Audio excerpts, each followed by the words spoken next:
Hello, everybody. Thank you so much for tuning in today.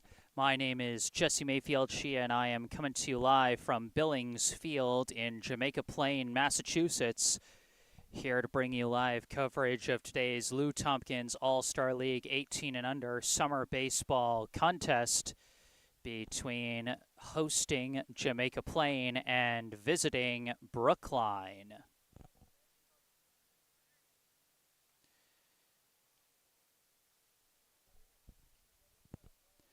Brookline coming off a very unique start to the season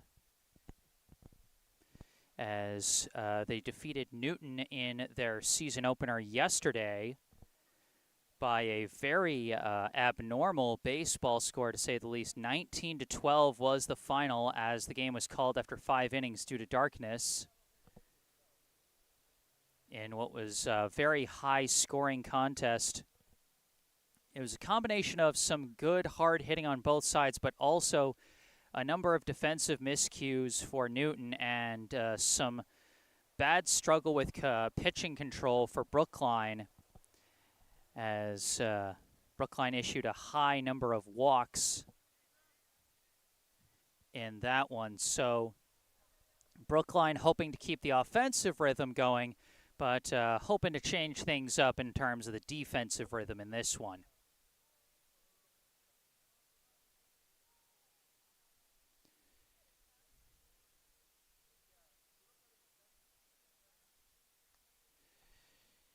Jamaica Plain, meanwhile, I believe I heard they're coming into this one with a record of 0-1 after having lost their season opener. Let me see if I can pull that up.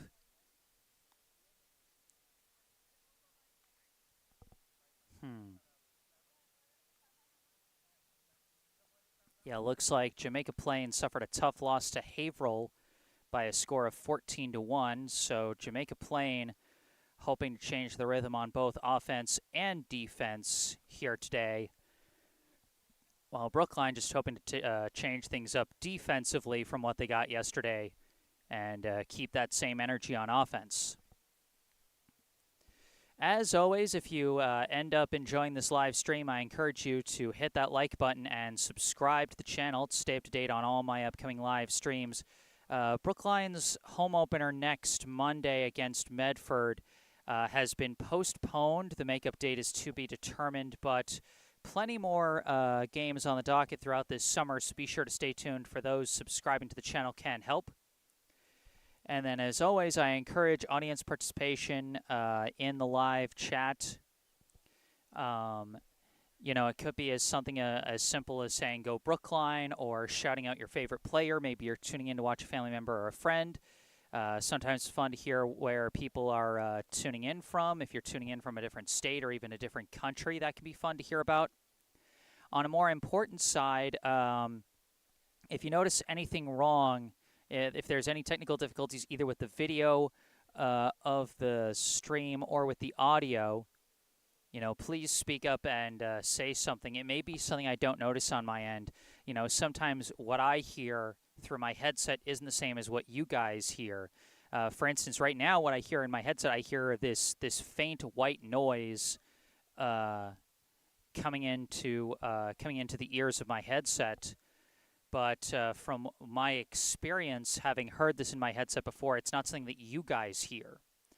And so there might be something that you guys hear that's bad in terms of audio quality that I don't notice because my headset's playing tricks on me.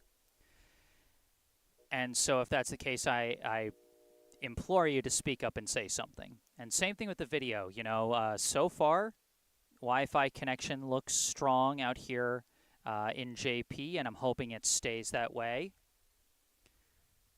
You know, if it doesn't, I always record these as well as live stream them. So if anything gets dropped, then I'll have a recording I can upload later tonight. But right now we're looking good for the live stream. And then, of course, also on the important side, if you notice me pronouncing any names incorrectly, then I encourage you to correct me in the live chat.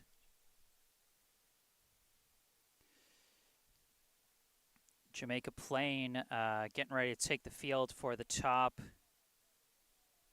of the first inning. I'll give you the starting lineup for Brookline as I have that already written down. I've just been handed Jamaica Plain's roster, so I'll type that in and recite it later. But for now, the starting lineup for Brookline today, leading off the second baseman, number 5, Keenan Sawada. Batting second, the right fielder, number 88, Michael Doherty. Batting third, the shortstop, number 27, Elias Brendel. Batting cleanup, the catcher, number 11, Jackson Fantuzzi. Batting fifth, the third baseman, number 22, Jimmy DiPaolo. Batting sixth, the center fielder, number 15, Owen Hoffman. Batting seventh, the extra hitter, number 8, Ben Doktoroff. Batting eighth, the first baseman, number 17, Adam Rosenblatt. Batting ninth, the left fielder, number 21, Ellis Martino. And batting 10th, and starting on the mound for Brookline today, number 2, Ben Cody. Head coach of the Brookline 18 and under baseball team is John Busey.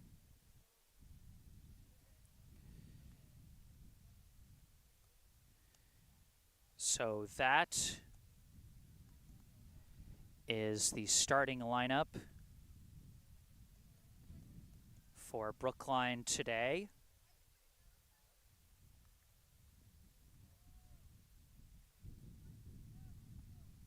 What the heck?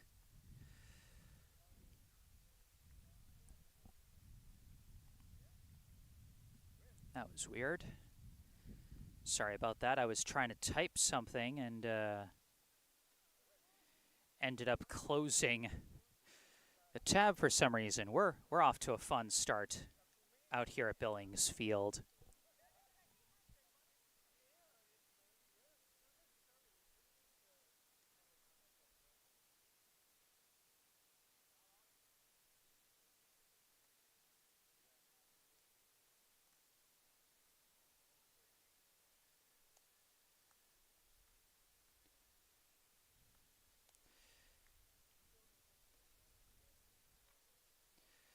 Pardon the brief radio silence, folks. I'm just typing in the Jamaica Plain roster.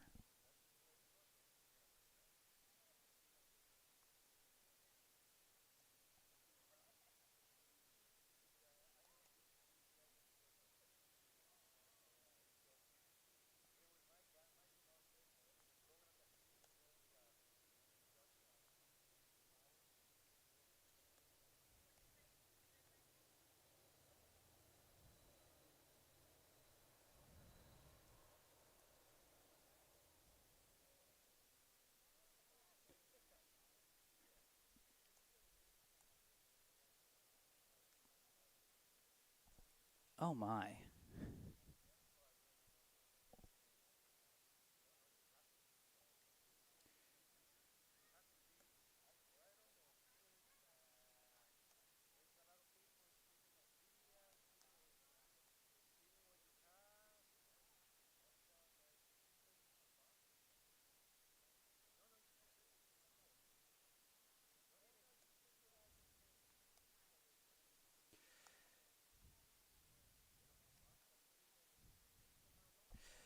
Okay, I've got Jamaica Plain's starting lineup. I might butcher some of the pronunciations.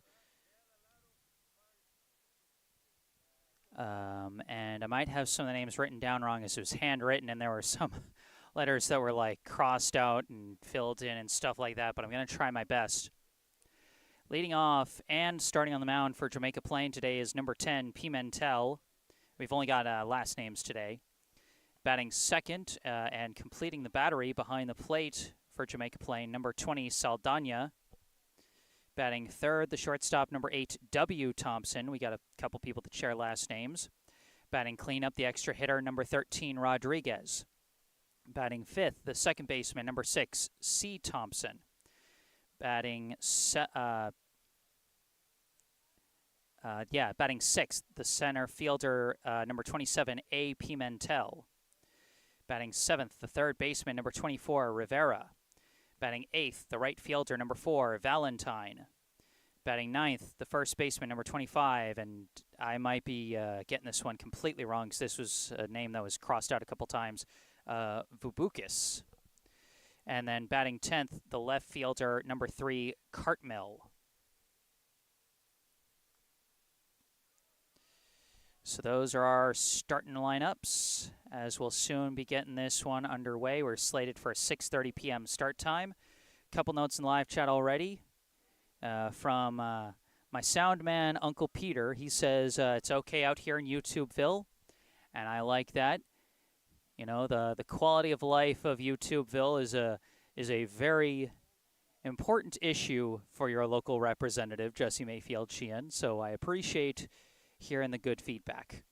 And then from Barbara Joe Metzger, Go Keenan and Brookline from Grandma in Buffalo, New York, and Uncle Mike too. Always happy to see you guys tuning in, Barbara and Mike. Hope you guys enjoy the game.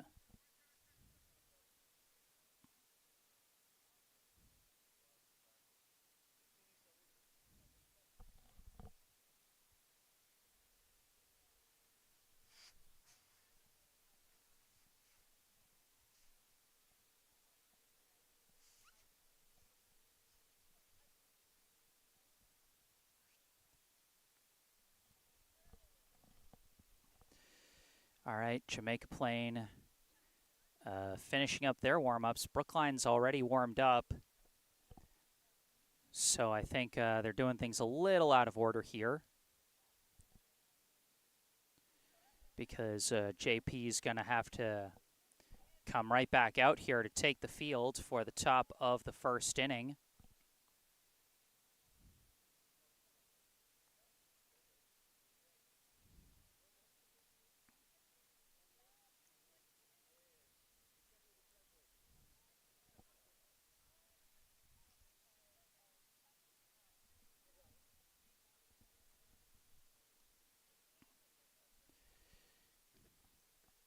As I said before, Brookline with a 1-0 record coming into this one after their 19-12 win over Newton yesterday in a game called after 5 innings due to darkness. Jamaica Plain 0-1 coming into this one after losing 14-1 to Haverhill. So both teams will be hoping for some better results defensively, while Jamaica Plain will also be hoping for some different results offensively as well.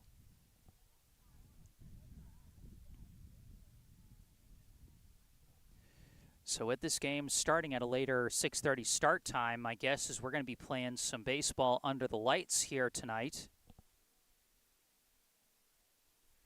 You know, that's such a fun experience that we don't really get in Brookline. No lights at Warren Field, and it's certainly not an experience that was available yesterday at Newton North High School.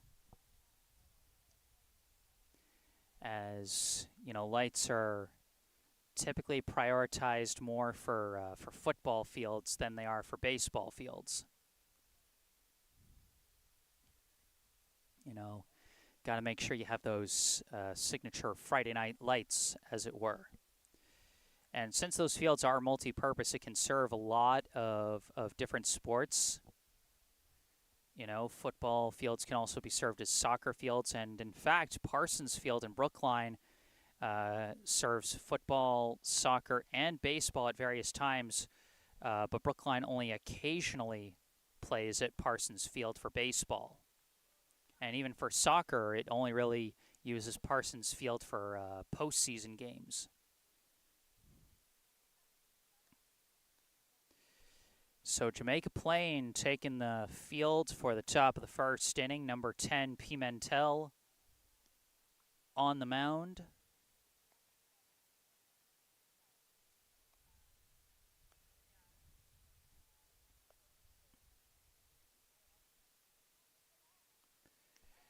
So for the second day in a row, we're playing at a field with no outfield fence. So if someone wants to get a home run out here, they're going to have to run all the way around. And, of course, folks who tuned in yesterday, you know Brookline's Ellis Martino sent a shot deep out to left field that I thought, and granted, it was just, my snap judgment in the moment, having only covered a couple of games out at Newton North High School when the outfield fence is out there for the high school season. I just made my best guess. It looked like it might have been able to clear the fence had the fence been out there.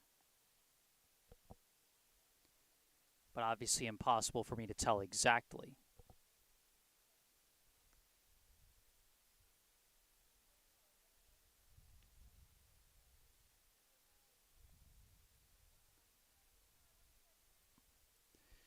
The coach is meeting with the officials to square things away for the start of this ball game.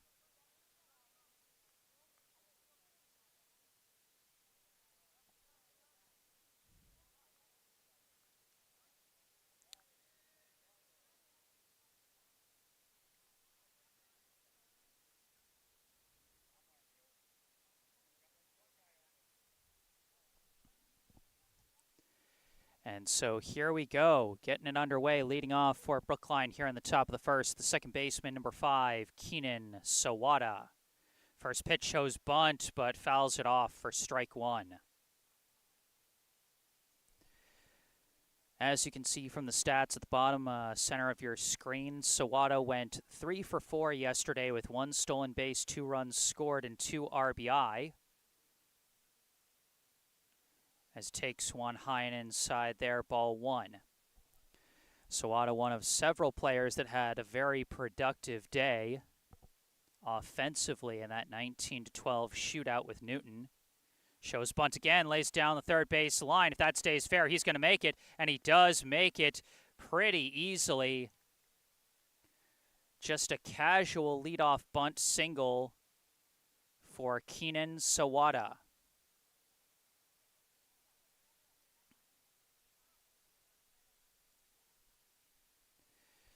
So Brookline's got a leadoff runner on, and he's one of their fastest runners, is now batting the right fielder, number 88, Michael Doherty.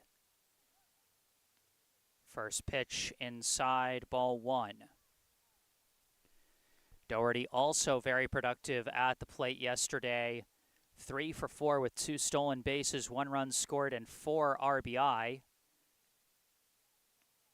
As takes high ball 2 there.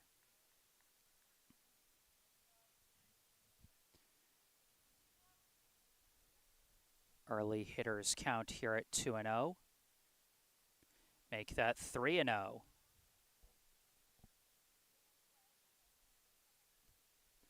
One more ball, and Brookline will have 2 runners on the bases to start. But that one down Broadway, strike 1. Doherty was going to be taking that pitch all the way regardless. But now 3-1. If it's another strike, he's probably going to swing. Sawada takes off, but it's high ball 4. They threw down to second just in case it was called a strike, but it was ball 4. So while Sawada doesn't get a stolen base added to his mark for the season, Brookline does advance a runner into scoring position and puts a second runner on. Now batting the shortstop, number 27, Elias Brendel. First pitch, it's a grounder. Funky bounce, stays fair on the first base line, but they sail the throw out to left field. Sawada is going to come in on the throwing error. Brookline on the board first.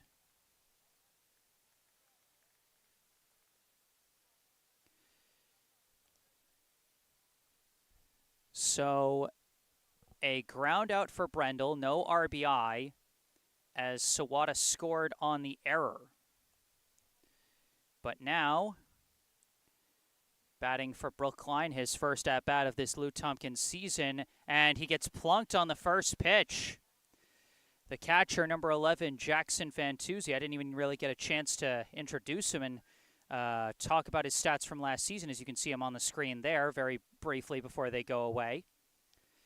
He gets a hit-by-pitch on the first pitch he sees this season. Runners at first and second again with one out. Now up the third baseman, number 22, Jimmy DiPaolo, as Pimentel briefly steps off the rubber but does not throw. 1-0 the Brookline lead. One down here in the top of the first. Runners taking off. Throw is outside for a ball, and they don't even try and throw as Doherty steals third and Fantuzzi steals second.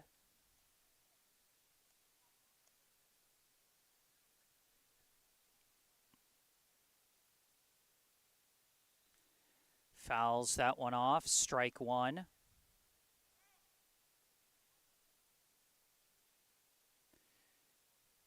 Yeah, that's one of those funky rules. If it's a foul in the infield, you do technically have to wait for a fielder to touch it.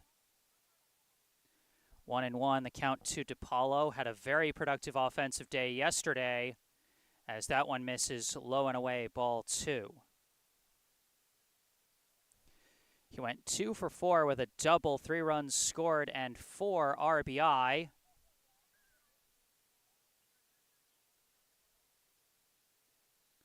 And he laces this one out to left. That's going to bounce past the left fielder for extra bases. Jimmy DiPaolo can add 2 more RBI to his season mark with his second double of the year.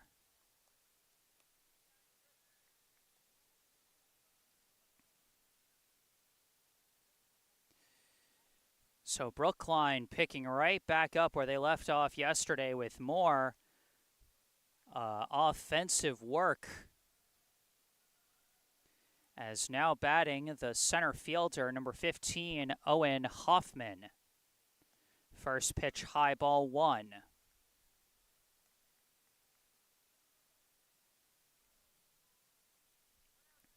Three nothing, the Brookline lead. 1 out, runner at second.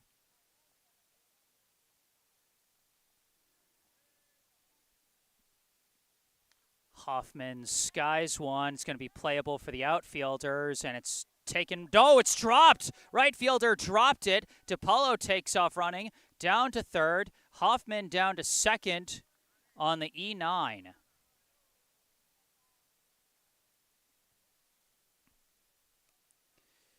Boy, that looked like it was going to be out number 2 for sure, but outfielder might have just lost it in the sun. And so now, with runners at second and third, up comes the extra hitter, number 8, Ben Doctoroff. As the first pitch gets away, delayed takeoff, but DiPaolo is going to challenge, and the throw misses at the plate, and DiPaolo scores.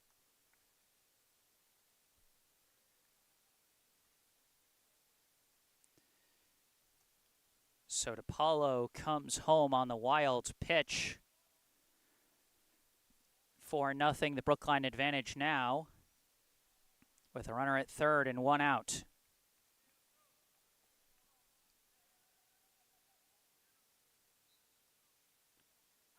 That one hits the zone, strike 1.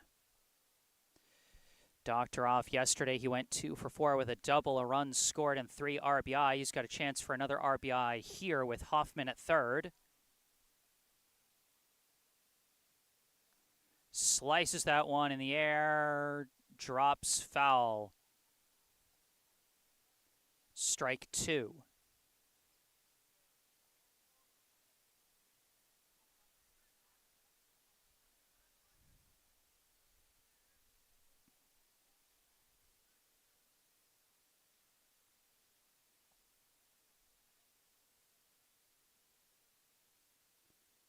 That one curves in, strike 3. Doctoroff goes down looking for the second out of the inning. Now batting the first baseman, number 17, Adam Rosenblatt. First pitch inside, ball 1. Rosenblatt yesterday went 0 for 2 with a steal and a run.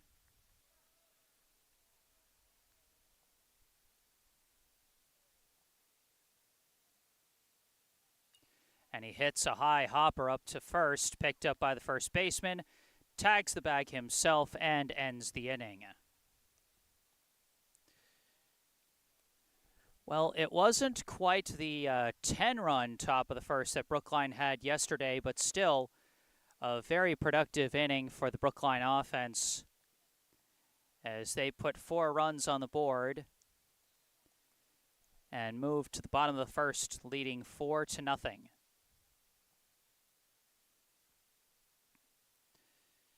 For anyone who showed up after the action had already started, it played out thusly. A leadoff bunt single by Keenan Sawada, a walk by Michael Doherty. Elias Brendel grounded out to first, but then the first baseman tried to throw out Doherty at second, sailed that throw into left field, and Sawada came in to score on the throwing error. Jackson Fantuzzi was hit by a pitch. Doherty and Fantuzzi both stole to put runners at second and third. Jimmy DiPaolo hit a 2-run double down the left field line. Owen Hoffman hit a fly ball to right that was dropped by the right fielder, and he went second on the error as DiPaolo went to third. DiPaolo came in to score on a wild pitch, and then after a strikeout and a groundout, that is how the inning concluded. Now, starting on the mound for Brookline today, number 2, Ben Cody. Cody was an effective bullpen arm for Brookline last year. As you can see his stats from last year on your screen, he made 6 pitching appearances, just 1 start, but led the team in pitching wins with a 3-0 win-loss record for the summer last year. Pitched 14 total innings, averaging a little over 2 innings per outing, with a strong ERA of 1.50, a team-leading whip of 0.57, and 9 strikeouts.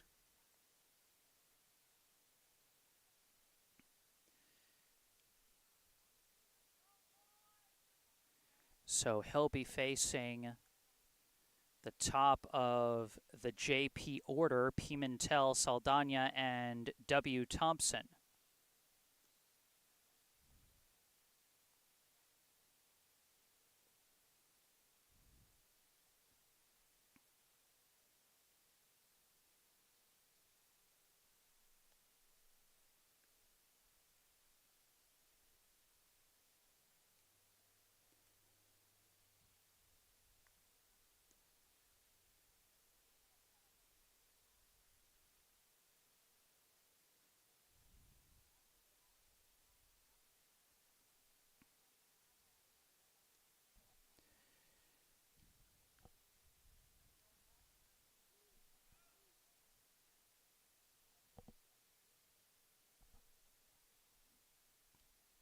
You know, I mentioned it briefly yesterday, but guys like Ben Cody are going to be counted on a lot more by Brookline High's baseball team come next spring, following the graduation of some key pitching arms like Charlie Engelman and Nico Hart.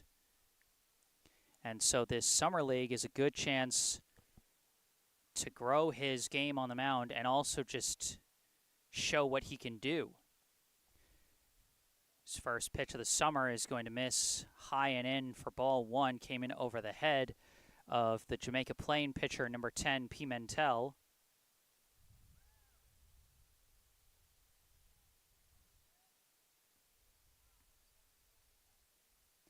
That one skips in the dirt, ball 2.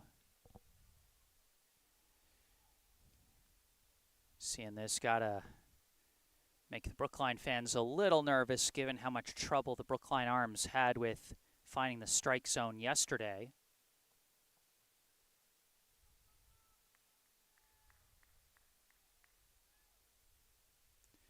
Lifts that one right at Adam Rosenblatt for out number 1.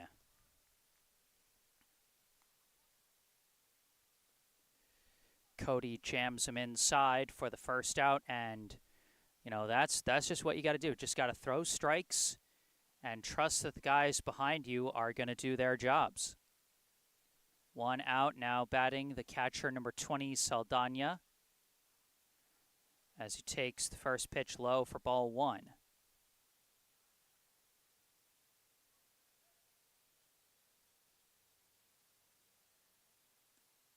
That pitch hits the low corner, strike 1.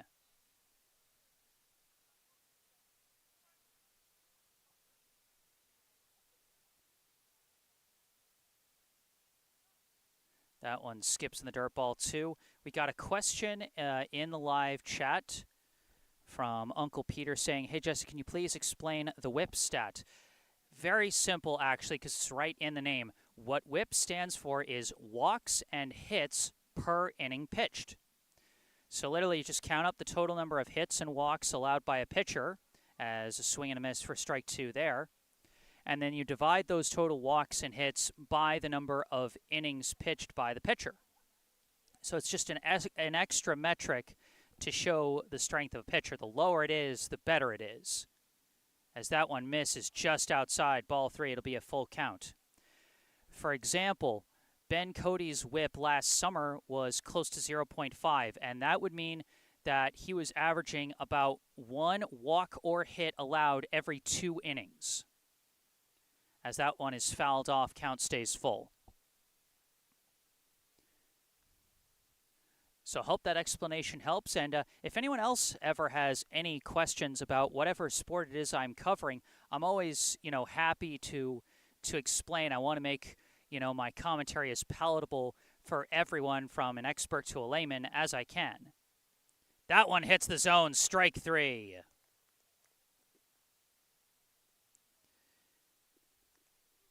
Ben Cody stays poised and throws strikes despite the 3-ball count and gets the second out. Now batting, the shortstop, number 8, W. Thompson.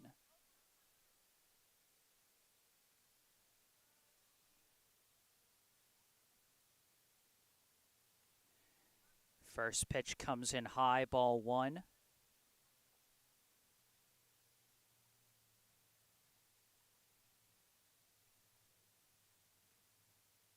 That one also going to miss high for ball 2.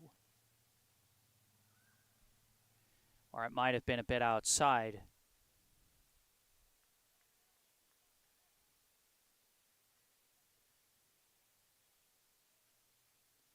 That one's going to miss low and away, ball 3.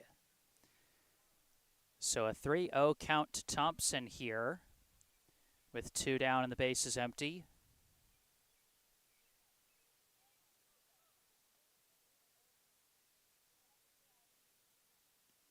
But that one in the zone, strike 1.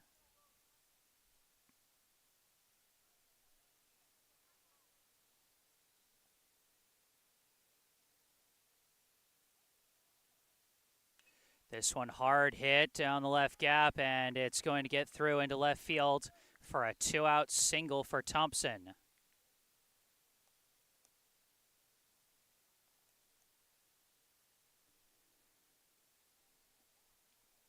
So JP's got their first base runner of the day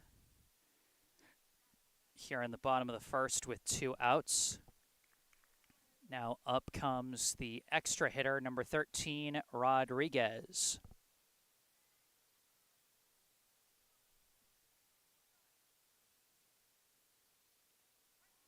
That one in the zone, strike 1.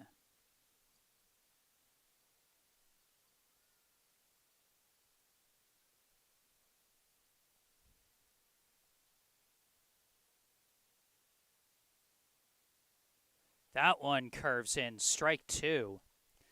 Boy, that looks like the batter was waiting for it to come so far inside that it was going to hit him, which I think speaks to the movement that Cody put on that pitch.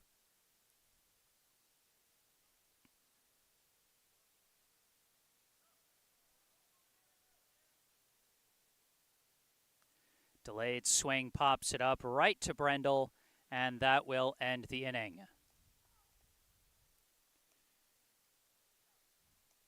JP gets 1 runner aboard, but leaves him stranded, and at the end of 1, the score, Brookline 4, Jamaica Plain 0. One thing you see is that just how those off-speed pitches from Cody can really throw off hitters when it's really working for him.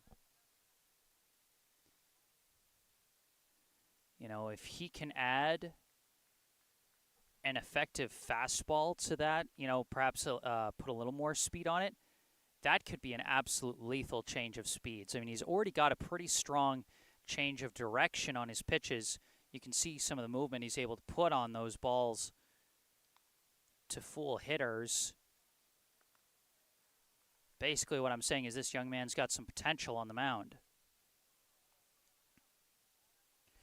And we'll see what he can do at the plate this inning, as due up for Brookline will be their 9-10-1 hitters, Martino, Cody, and Sawada. Pimentel back on the mound after a rough first inning, hoping to rebound here against the bottom of the Brookline lineup. You know, that's one of the things that can be helpful to a pitcher sometimes, is that when you absorb a tough, long-going rally in your first inning of work, if it's not too long, if the opposing team doesn't bat all the way around, then next inning, you know, you're going to be facing some weaker hitters at the bottom of the order, and those are the kind of hitters that can help you regain your confidence. You know, really get in a rhythm that you can carry over to the next time you face some of the top hitters at the top of the order. But the first guy he's going to be facing is someone we know can put some pop in his swing, and that is the left fielder, number 21, Ellis Martino. Martino yesterday 1 for 4 with a double, 2 runs scored and an RBI as he takes ball 1 low. Martino had that deep shot out to left yesterday for an RBI double.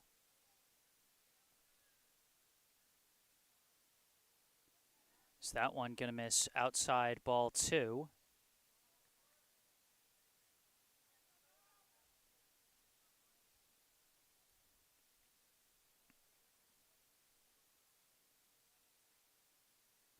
Swing and a miss there, strike 1.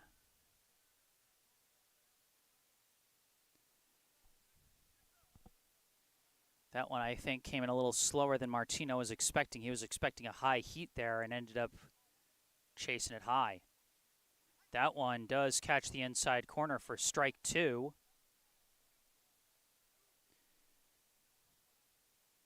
Pimentel starting to find a rhythm in this at-bat, 2-2 the count to Martino. And gets him on the off-speed, strike 3.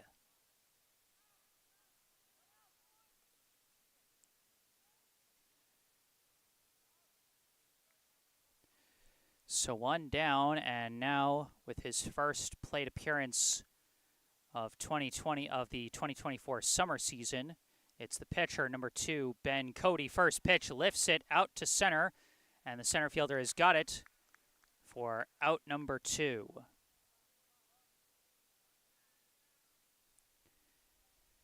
Two quick outs, and you can see what I was talking about being able to take advantage of the lower part of the order to try and find a rhythm as a pitcher.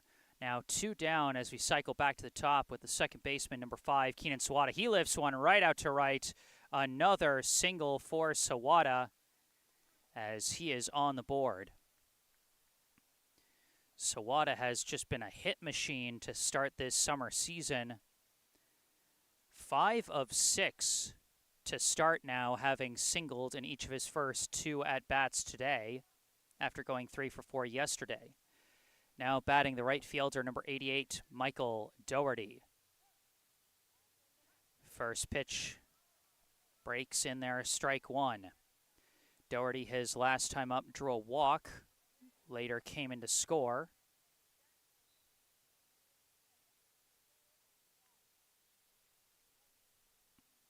Sawada taking off as that one drops in low, no throw, and Sawada takes second unopposed. Yeah, it's always tough when you when you catch a low breaking ball when someone's stealing, as Sawada takes off for third, and that pitch inside. Catcher with no chance to make a throw, as Sawada quickly steals his way from one corner to the other. Now a runner at third with 2 down. Doherty slices this one, strike 2.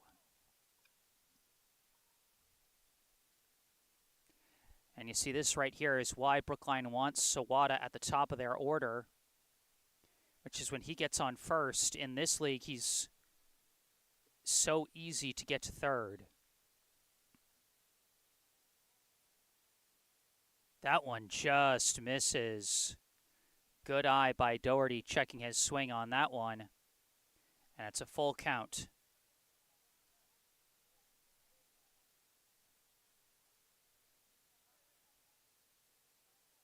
Doherty lines this one foul up the right field line. And the at-bat continues. Good contact, just a little out in front of it.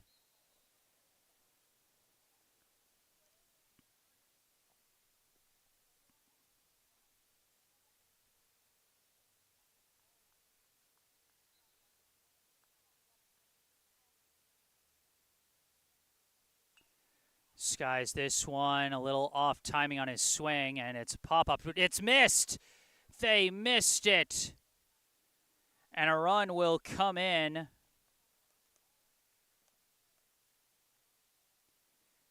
As Doherty reaches on what I would score as an E6. You know, when a guy misses a pop-up like that, I feel like you got to give an error, even if his glove technically didn't touch it. And even if it was technically just outside of the infield. Doherty taking off for second on the first pitch. It's a high pitch and a chance to throw, but no chance to catch Doherty going down to second.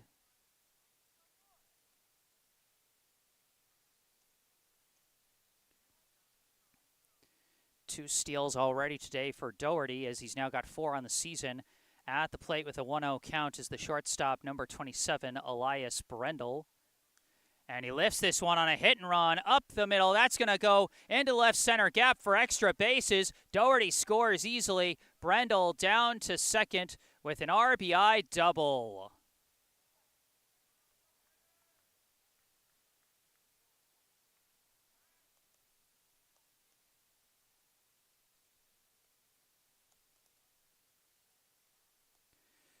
Doherty was trying to steal his way to third just like Sawada did, but Brendel made contact with that one. A nice shot up the middle, and I think the center fielder was shifted more towards right field because Brendel's a lefty hitter. And so because he went just enough to the opposite field, that allowed it to bounce past the center fielder and give Brendel enough space to advance that one to an extra base hit.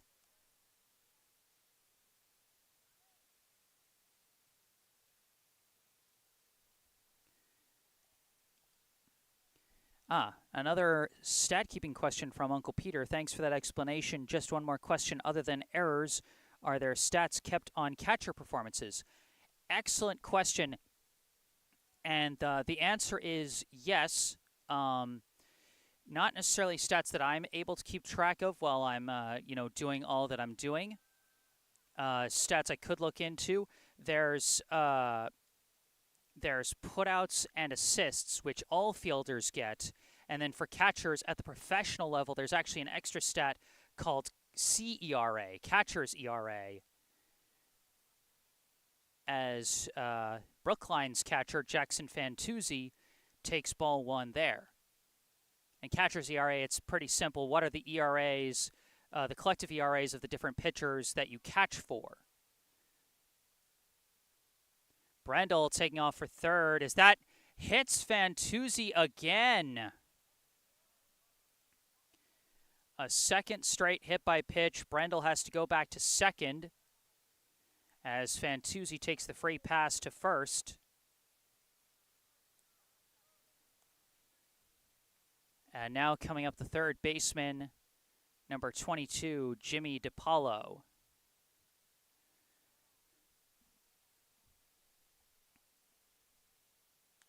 And he hits a high hopper over to short, picked up, flipped second, and that will end the inning.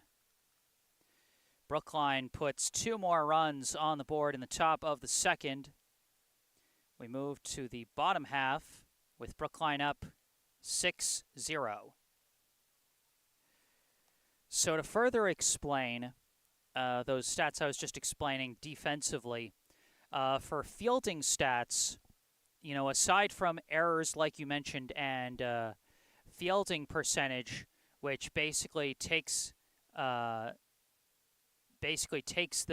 number of errors versus the number of plays you successfully made, like how many times did the play come to you and how many times did you make an error. That's basically fielding percentage.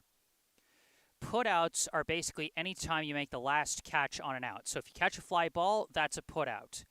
And so first basemen and catchers usually end up leading in putouts because if you catch a force out or if you catch a strikeout, I'm not entirely sure about the strikeout one, but I know for first basemen who catch a force out at first, that's a putout.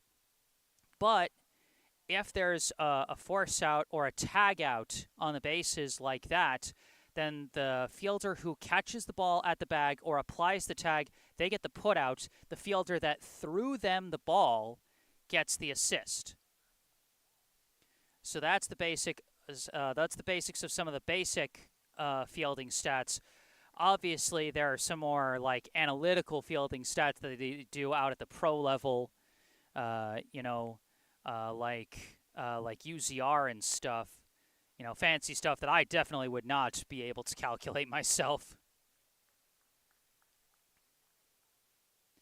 But I hope that was a sufficient answer. I know it might not have been as good as my whip answer, but I hope it was helpful. It'll be the 5, 6, 7 hitters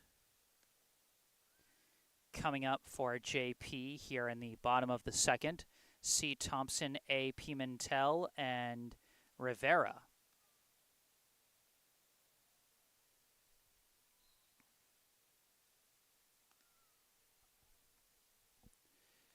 Cody back on the mound for his second inning of work.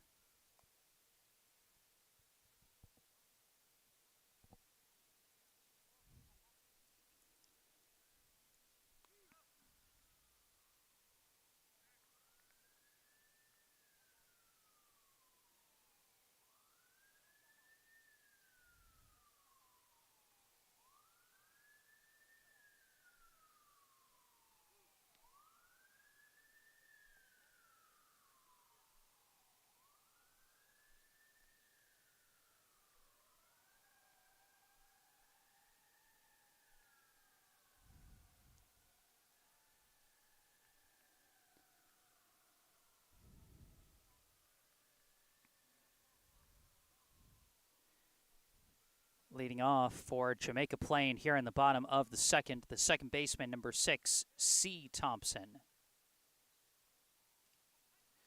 Takes strike one. So the second of the Thompson brothers for JP, both of them playing middle infield today.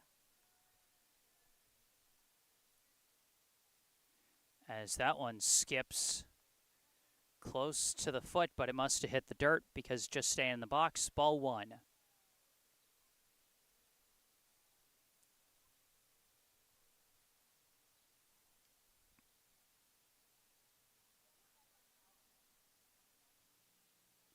That one way high. Ball two.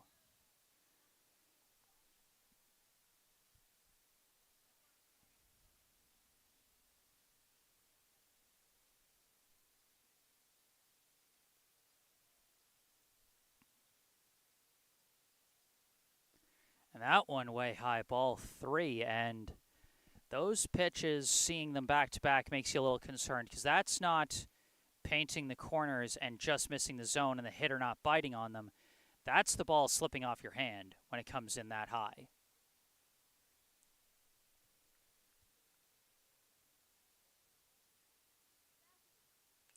This one lifted out to left, being tracked and caught by Martino for out number one.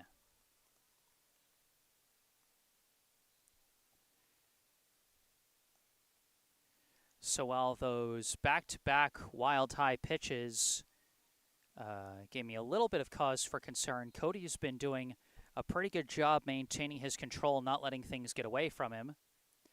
As now up comes the JP center fielder, number 27, A. Pimentel. Takes strike one. So we got a couple of pairs of brothers on this Jamaica Plain team, the Thompson brothers and the Pimentel brothers, as A. Pimentel fouls that one off for strike two.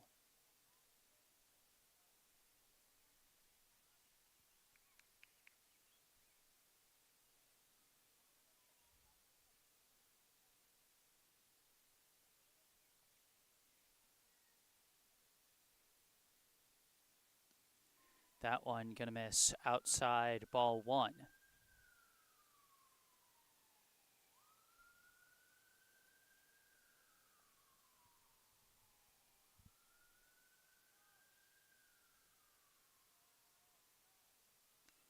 Lifts this one out to right, diving catch made by Michael Doherty. Boy, I want to see if we can see that one again. Nice catch out and right by Michael Doherty. Looked like it had a good chance to land. And boy, that one almost close to popping out of his glove. Great strength of glove there by Michael Doherty to make that grab while tumbling. And it'll be two down. As now up comes the third baseman, number 24, Rivera. And you see, that's what I'm saying. You throw strikes and you trust your fielders to make plays behind you. As that one skips in for ball one.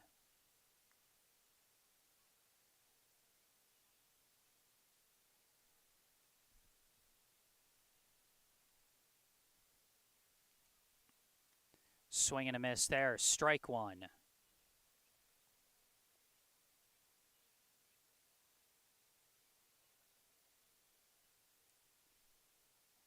And that one skips in the dirt for ball two.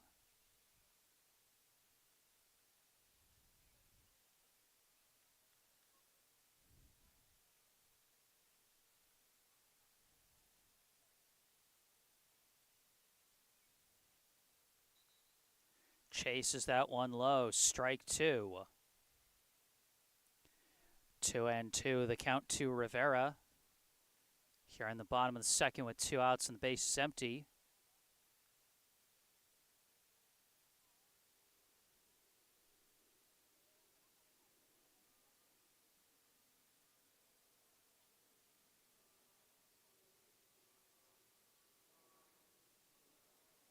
Strike three. Ben Cody puts some down in order in the second. And at the end of two, our score, Brookline 6, Jamaica Plain 0.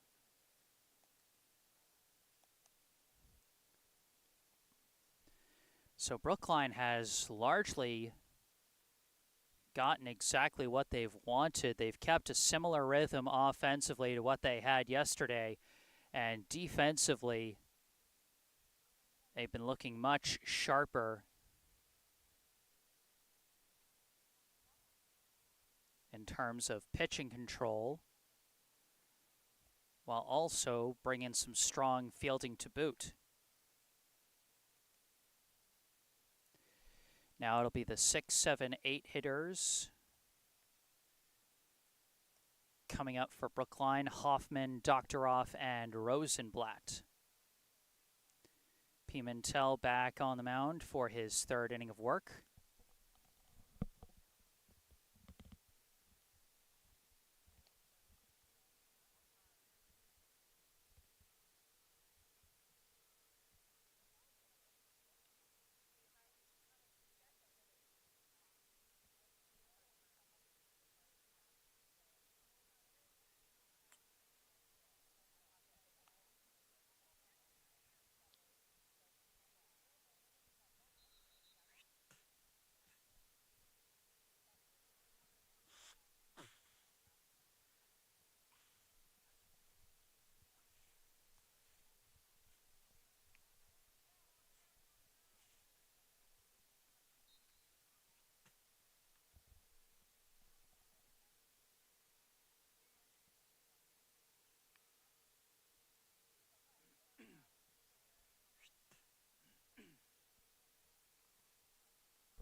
All right, here we go. Top of the third.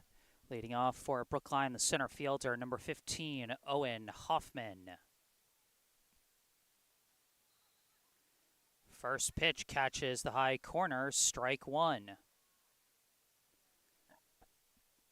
Hoffman, his last time up, reached on a two-base error by the right fielder. Skies it out to right once again. Right fielder going back, makes the catch this time for out number one.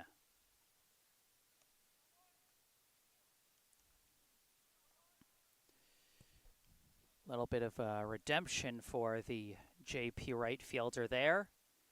Getting the first out here in the top of the third. Now batting the extra hitter, number 8, Ben Doctoroff, hits a hard grounder, going to bounce up the middle, and that'll be a clean single.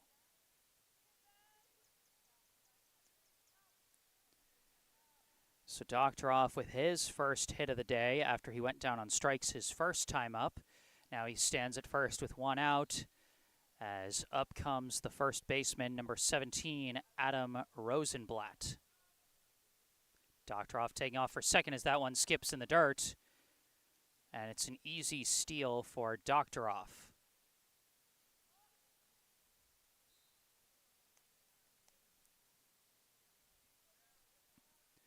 Rosenblatt grounded out to first his last time up, still looking for his first hit of the summer. As that one inside, ball two.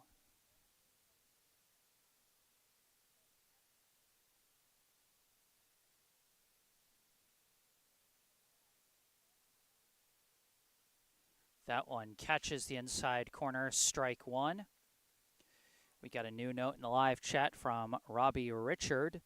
Very simple, let's go Brookline. Thanks for the positive note, Robbie. Hope you're enjoying the game. Strike two there, and Rosenblatt now up against the wall with a 2-2 count. One down, runner at second here in the top of the third. Reaches out, lifts one out to center. Center fielder tracking it, and he's got it for out number two.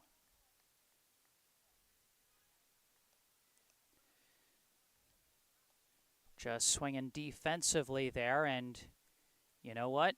You put the ball in play, it's better than going down on strikes. Now batting the left fielder, number 21, Ellis Martino.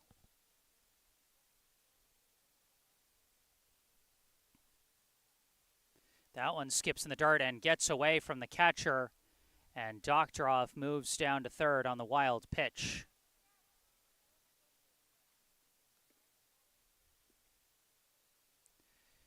Martino went down on strikes his last time up. Now a chance to knock in a runner here. Slices it into foul territory. Out of play, and lands right next to me, as a matter of fact. But don't worry, folks, the equipment's okay. I mean, I'm okay too, but the important part is the equipment's okay.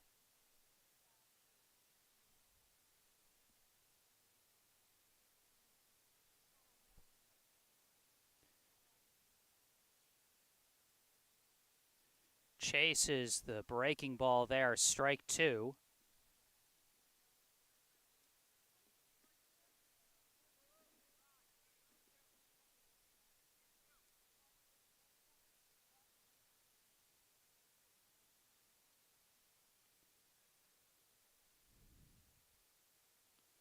And gets fooled on another breaking ball, strike three.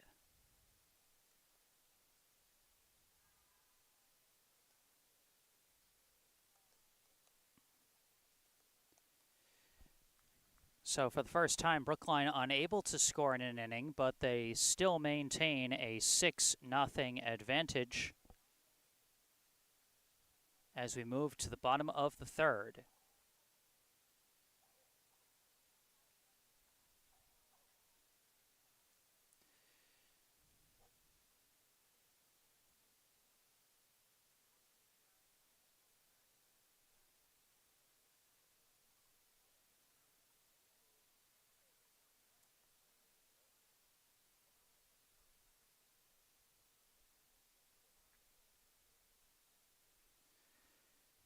Sorry, folks, just trying to adjust the levels here for the camera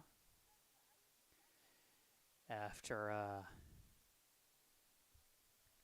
having desperately moved it there.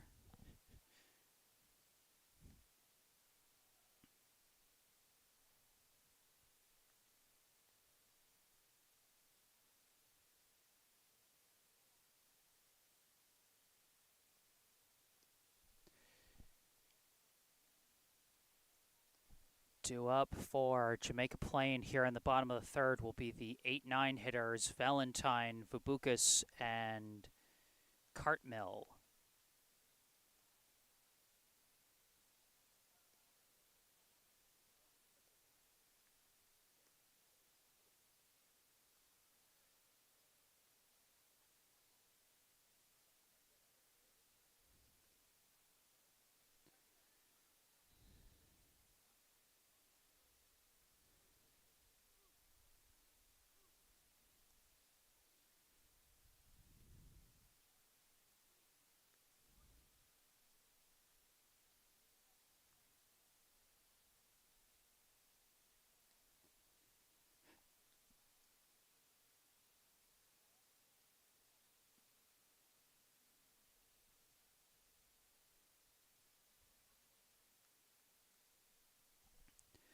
Leading off here in the bottom of the third, the right fielder, number 4, Valentine.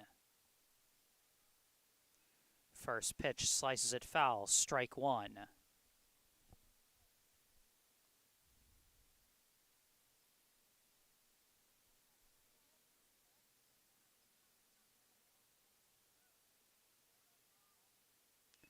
Slice this one, but it's going to be playable this time. And Rosenblatt makes it easy for out number 1.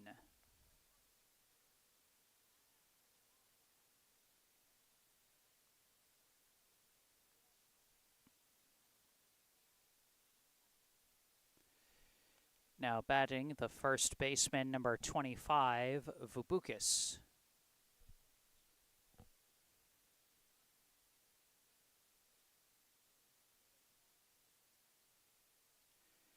Swing and a miss there, strike 1.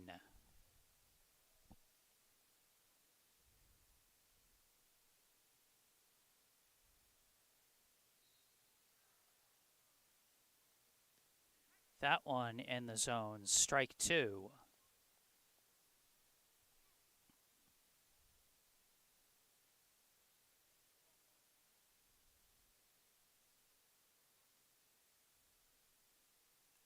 And chases that one high, strike 3. 3 pitches, 3 strikes. And Cody using more of his fastball to get that strikeout. 2 down now in the bottom of the third. Now up comes the left fielder, number 3, Cartmill.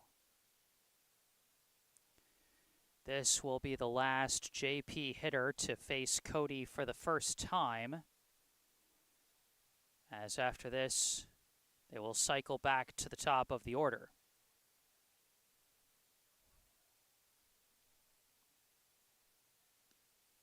That one in there, strike 1.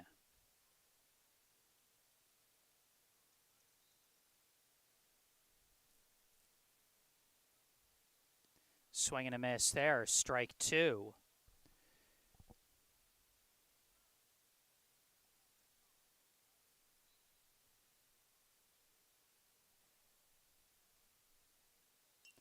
And foul tips that one and stays alive.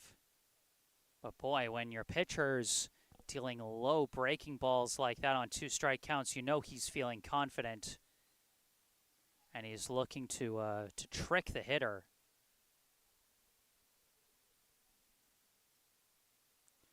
That time goes for the high heat, and that time Cartmill not fooled as he takes ball 1.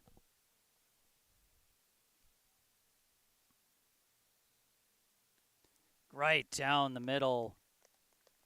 Another great pitch from Cody, another strikeout. We are through 3 here at Billings Field. Our score, Brookline 6, Jamaica Plain 0. And how about Ben Cody on the mound through the first 3 innings? 1 hit, 0 walks, and 4 strikeouts through the first 3 innings. Great start to the summer season for Ben Cody. And he'll be leading off this inning, as it will be the 10-1-2 hitters due up for Brookline. The top of the order will have their 3rd plate appearances in the top half of this inning, while for Jamaica Plain, the top of their order will have their 2nd plate appearances of the day.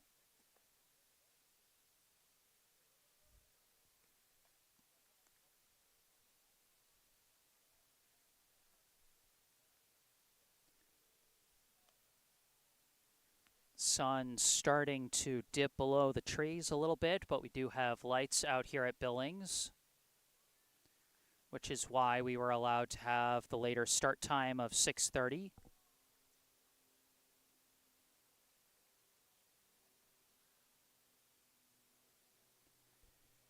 Pimentel back on the mound for JP.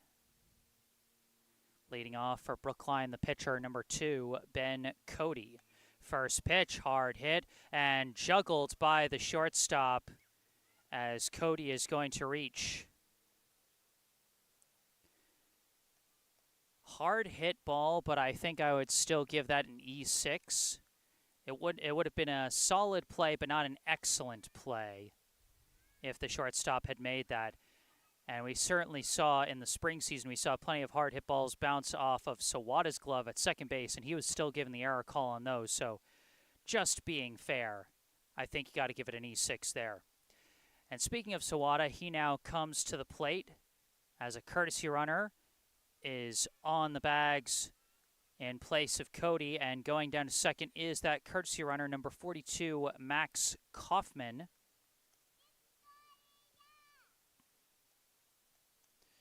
Kaufman in his first season with the 18U Lou Tompkins team, as Sawada takes a high ball 2.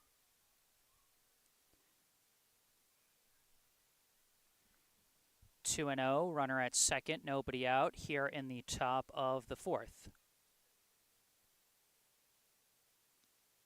That one curves in, strike 1.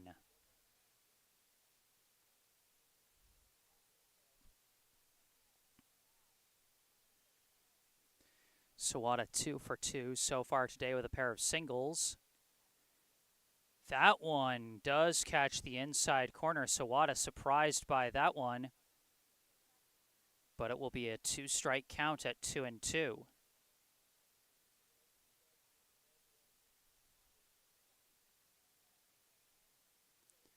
That one misses low and away, ball 3. Full count now to Sawada. Last summer's team leader in walks has not been granted a free pass as of yet, now staring down a full count. And gets that one with a bit of a defensive swing and fouls it off to stay alive.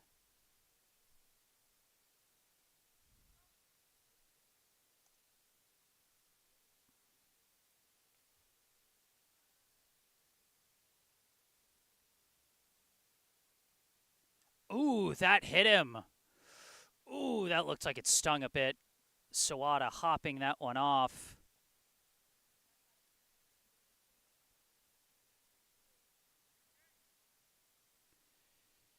But he's given the thumbs up that he's okay. Not injured, it just stings. So Sawada does get his first free pass of the year. Not a walk, but a hit by pitch. Now coming up, the right fielder, number 88, Michael Doherty. First pitch shows bunt, pulls back, and takes strike 1. Doherty, by my count, 0 for 1 with a walk and a reach on error, with 2 runs scored. That one inside, ball 1. With 2 runners on, Doherty with a chance to perhaps add to his RBI mark. Oh, that one gets way away. And the wild pitch moves Kaufman to third and Sawada to second.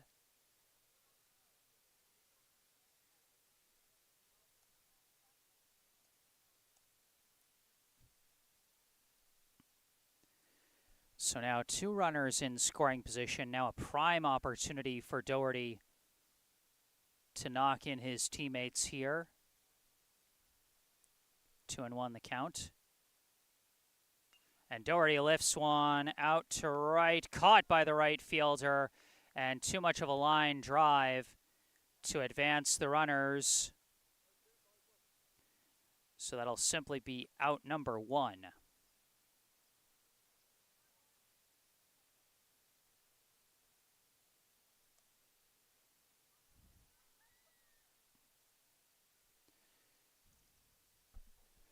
Runners still at second and third, 1 out. Now up the shortstop, number 27, Elias Brendel.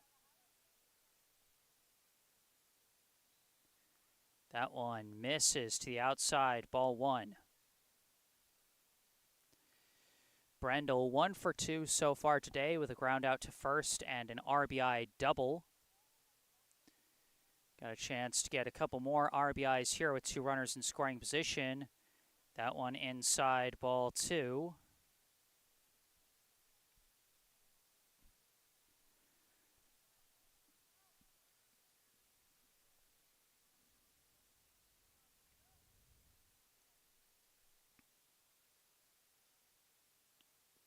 That one does catch the high corner, strike 1. Kaufman, the courtesy runner at third, 90 feet away from getting his first run scored as a member of the 18U Lou Tompkins team. Sawada at second.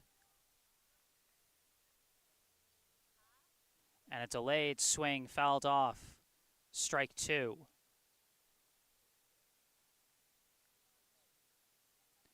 Brendel with 2 RBI so far this summer, hoping to double that here.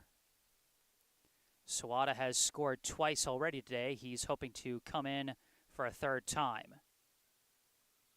Brendel hits a hopper up the middle, through the gap into center field. Sawada wheeling around third, and the throw is not going to come in time to the plate. And Brendel's going to trot down to second on the throw, and the throw got away. And Brendel is going to head down to third.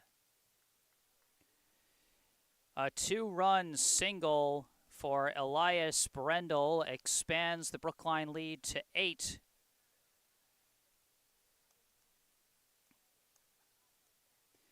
And he goes to third on the E8 there, as Kaufman and Sawada both score. Now batting, the catcher, number 11, Jackson Fantuzzi. First pitch, he skies it. This will either be a hit or a sac fly. Left fielder's under it, has the grab. Brendel tags and jogs easily to the plate off the deep sac fly to left by Jackson Fantuzzi. So Fantuzzi with 3 plate appearances today, but 0 at-bats, as he has 2 hit by pitches and a sac fly. Now with the bases empty and 2 outs and Brookline up by 9, up comes the third baseman, number 22, Jimmy DiPaolo.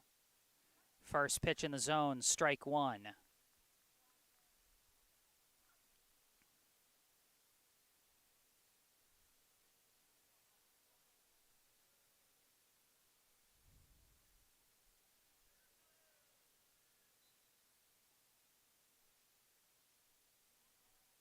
That one comes in low, ball 1.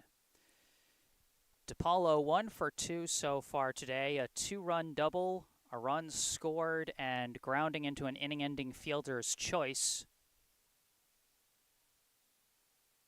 That one high, ball 2.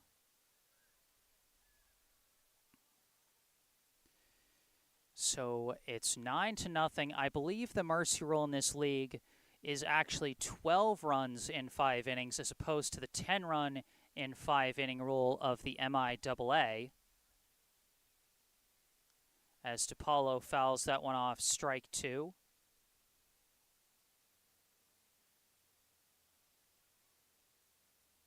And honestly, like, I kind of get it. You want to give these kids more time to play. You know, no one's got homework to go back to during summer vacation.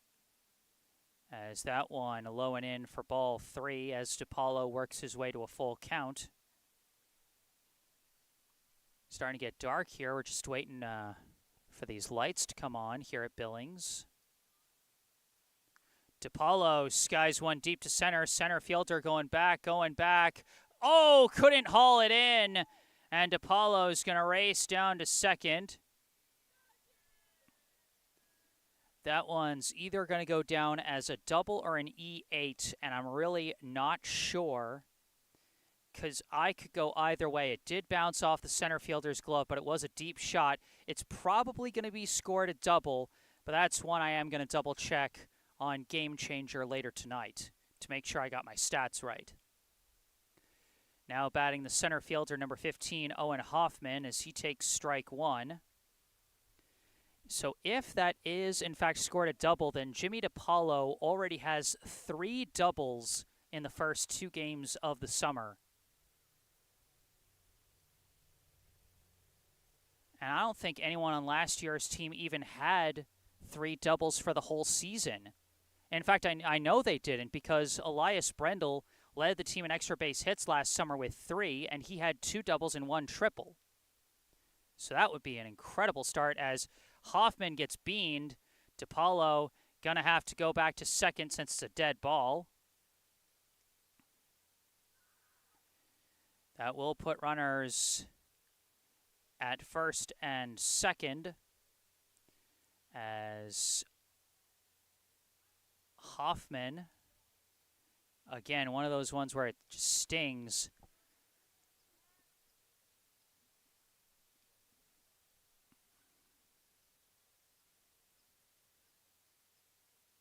It seems to have gotten him right in the arm. And seems to have gotten him on the right arm, which is the back arm, as a righty hitter. So when he moved out of the way, must have ended up moving his arm into the spot where it would have normally hit his body. That's the tough thing when moving when a pitch comes at you. Now batting, runners at first and second, 2 down. The extra hitter, number 8, Ben Doktoroff. Pimentel steps off the rubber, checks on DePaulo at second.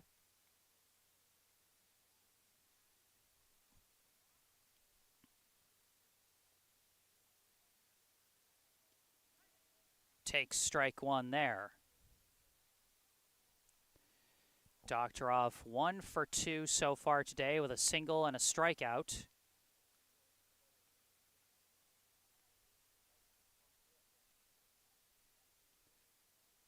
That one just high, ball 1.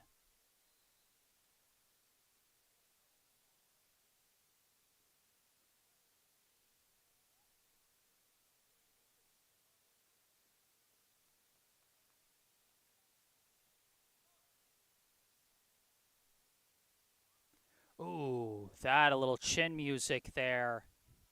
Ball 2.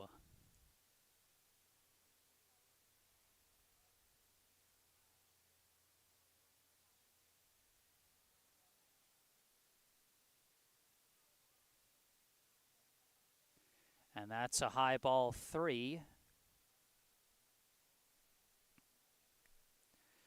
3-1 the count to Doktoroff. Hoffman at first, DePaulo at second, 2 down here on the top of the 4th inning.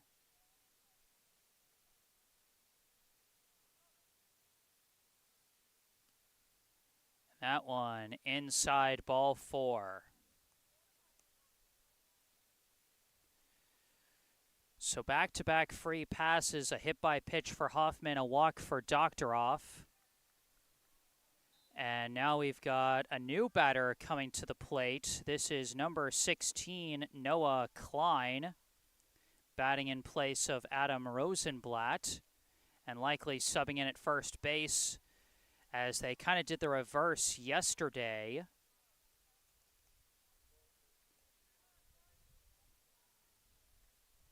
With Klein starting yesterday's game and Rosenblatt subbing in midway through, as Klein takes 2 balls.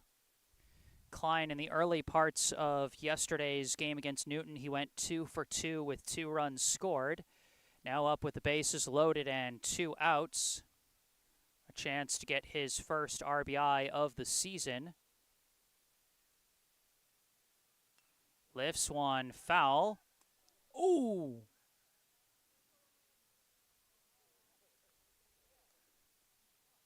That one bounced right off of somebody's chair. Thankfully, everyone's okay. That'll simply be strike 1. 2-1 the count to Klein with the bases loaded and 2 outs here on the top of the 4th. And that one inside ball 3. One more ball and a run would come in on the bases loaded walk. It would get Brookline to double digits.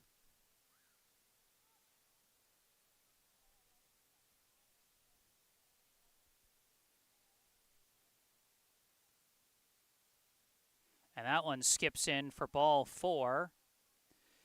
And Noah Klein will, in fact, get his first RBI as a member of the 18U Lou Tompkins team off a bases-loaded walk.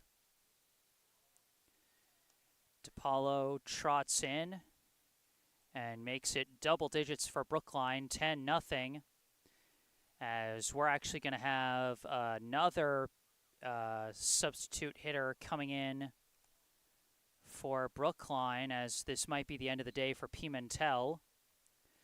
Batting in place of Ellis Martino for Brookline is going to be number 18, Ben Rosenblatt, who had just 1 plate appearance yesterday, went 0 for 1 with a flyout. And it's going to be number 8, W. Thompson, taking over for Pimentel. Some Pimentel lasts 3 2/3 innings, allows at least 10 runs with 3 inherited runners left.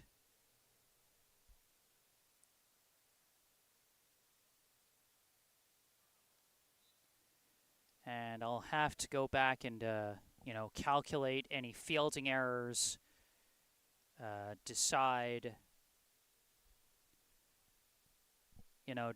which runs are earned runs and which ones aren't. All the same to the Brookline offense, of course, as they've got a substantial lead here.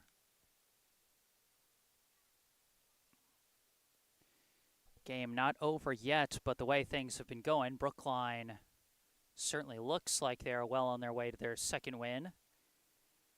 But that's the thing about baseball. You got to play all the way until the final out. There is no running out the clock.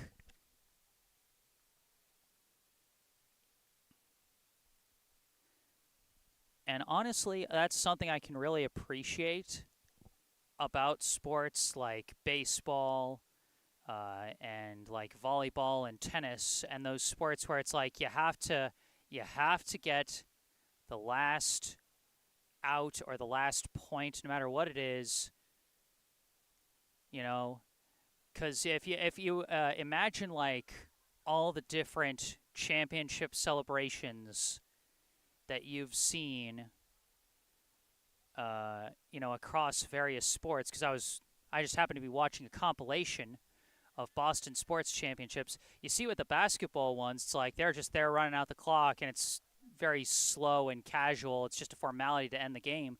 But with the baseball ones, even if they're up by a bunch, they still got to get that last strike, and it just adds a certain drama to it. That's all I'm saying. That's my 2 cents. First pitch to Ben Rosenblatt is inside for ball 1.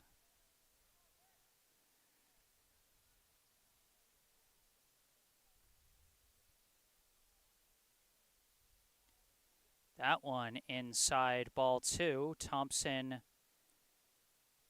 brushing him back a little bit with these inside pitches. Bases loaded, 2 down. Rosenblatt hits a grounder, fielded by the third baseman, tags third, and that will end the inning.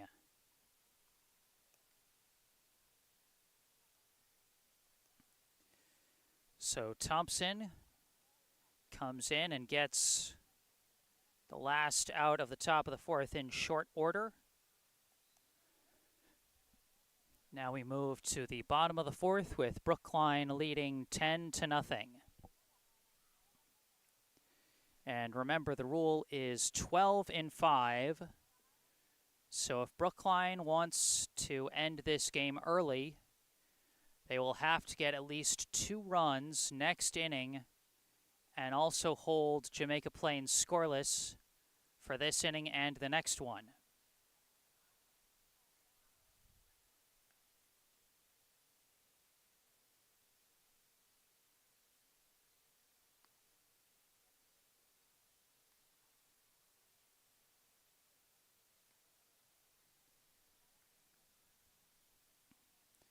So indeed, Klein does come in place of Adam Rosenblatt at first base. And looks like they've shuffled the outfield around a little bit. They've moved Hoffman to left, Doherty to center, and Ben Rosenblatt into right field.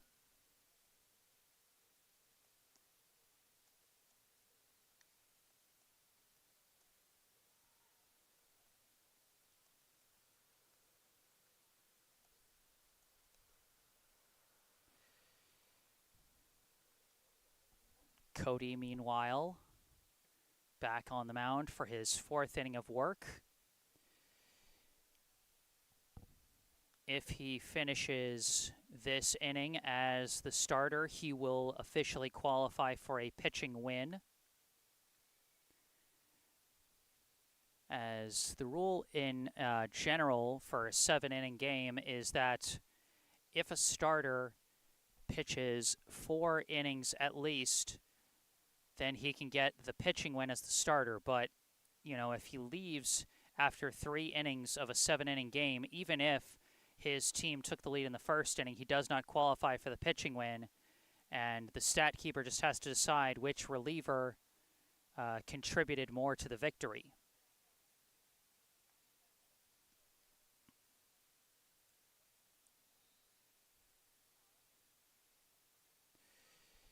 In the meantime, it'll be the top of the order: Pimentel, Saldana,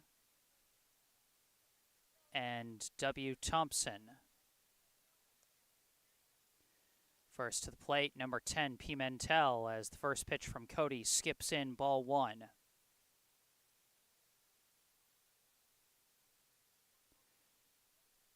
Now, in the case of a 5-inning game, I think if a pitcher pitches at least 3 innings as a starter, then he qualifies for the win there. Swing and a miss, strike 1. Because it really is just a matter of, did the starter pitch for more than half the game?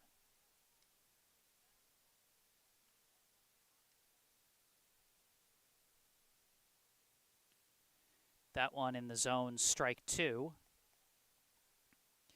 Pimentel, his last time up, popped out to the first baseman. Now with his back against the wall with 2 strikes.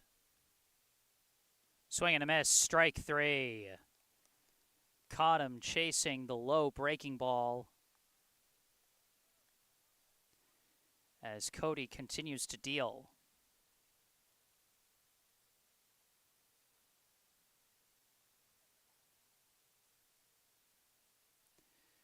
Five strikeouts now for Cody, as now up comes number 20, Saldana. Takes strike 1.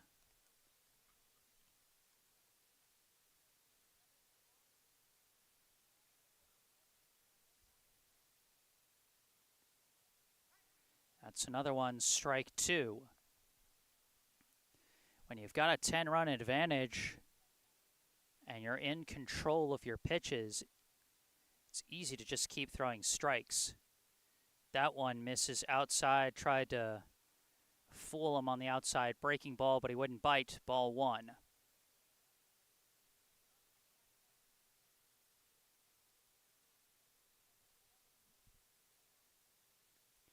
That one drops low. Ball 2.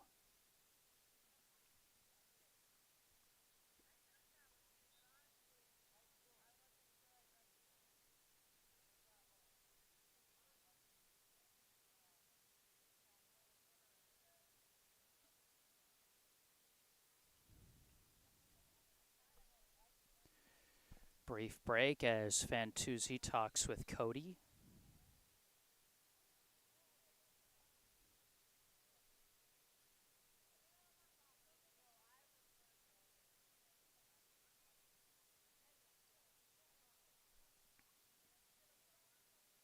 Swing and a miss. Strike 3. Back-to-back Ks for Ben Cody. That's 6 Ks on the day for the Brookline starter. And with 2 down, up comes the pitcher, number 8, W. Thompson.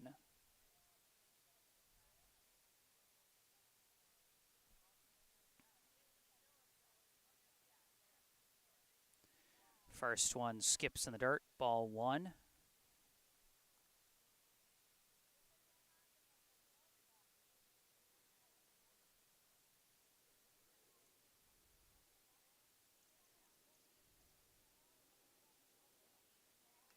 Slices that one foul and out of play. Strike 1.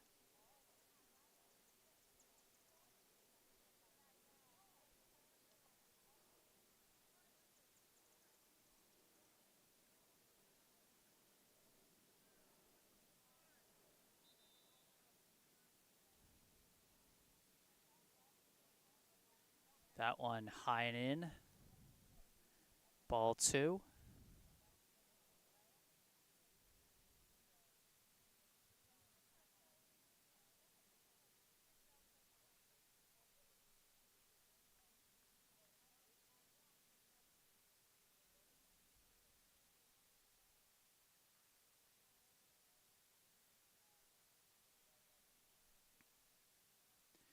And that one got away from him. Ball 3.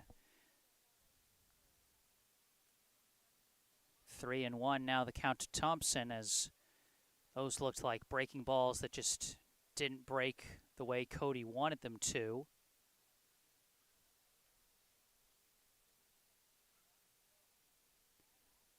He might just try and settle himself here with a fastball just to get one back in the zone.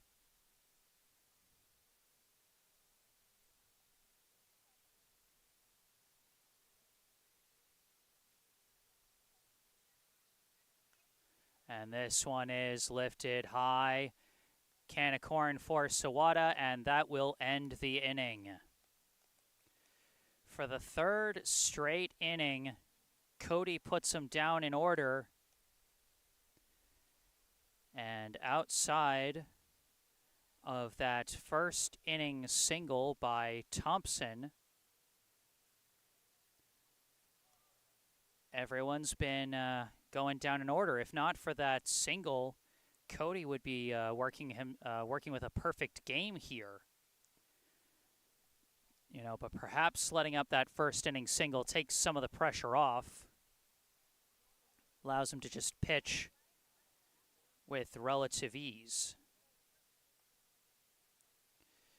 He'll be coming back to the plate here in the top of the 5th. It will be the 10-1-2 hitters, Cody, Sawada, and Doherty. And again, all they need is at least 2 runs to potentially trigger the mercy rule.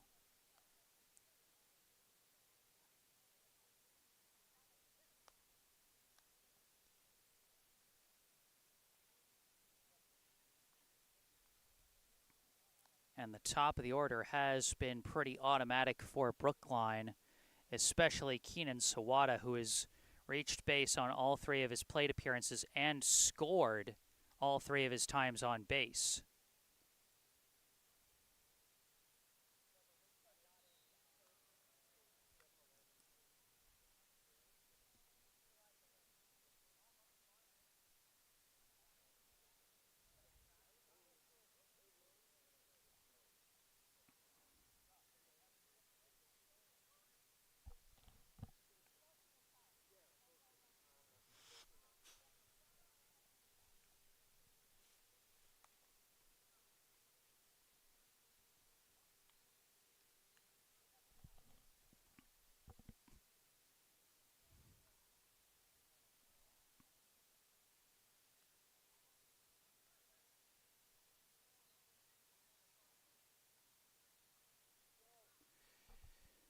Leading off for Brookline, the pitcher, number 2, Ben Cody.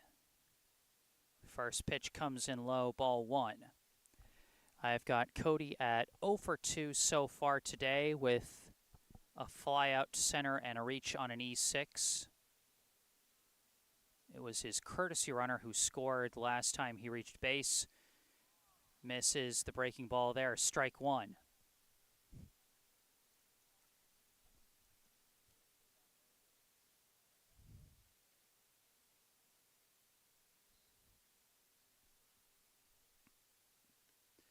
That one gonna miss, ball 2.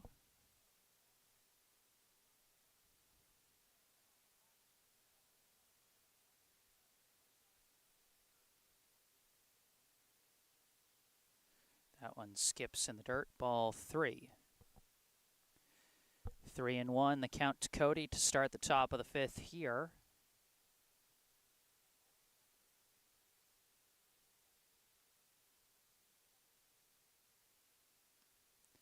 That one hits the zone, strike 2, and it's a full count to Cody.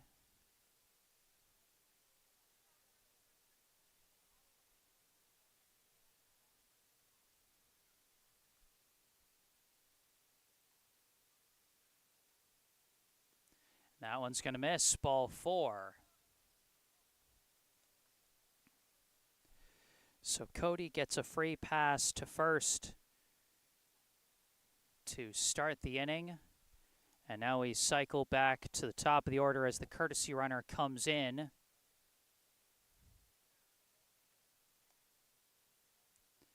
It will be Kaufman once again. Now up, the second baseman, number 5, Keenan Sawada.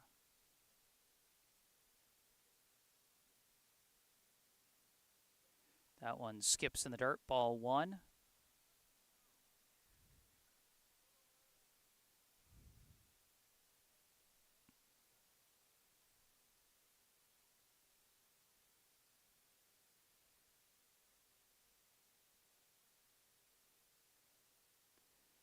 That one catches the high corner, strike 1. Sawada 2 for 2 so far today with 2 singles, a hit by pitch, and 3 runs scored.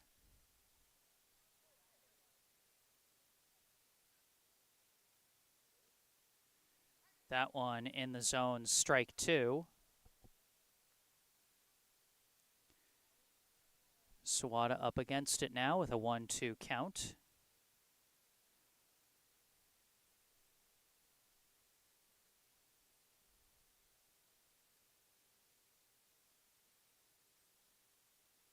Sawada fouls this one.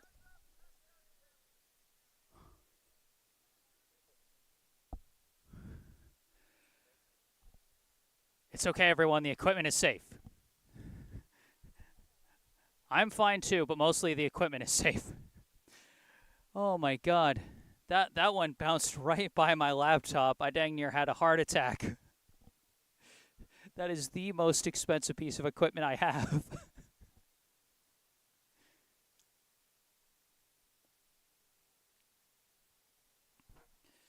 Sawada takes timeout.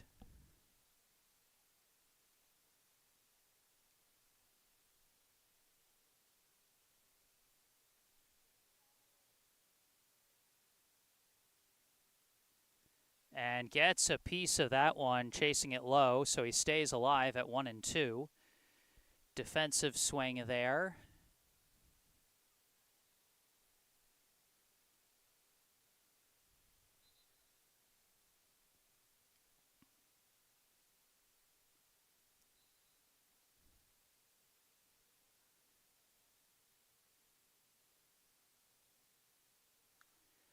Lifts this one high.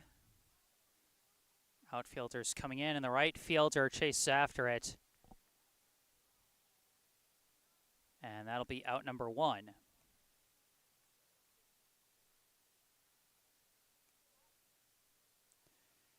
Kaufman back to first, and now with 1 out, up comes the right fielder, number 88, Michael Doherty.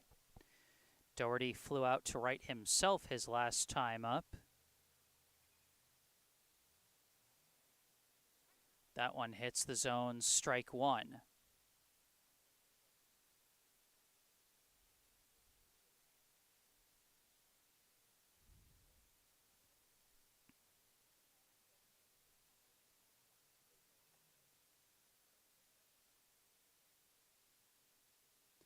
That one skips in the dirt, but blocked well by the catcher to prevent Kaufman from advancing. It'll simply be ball one.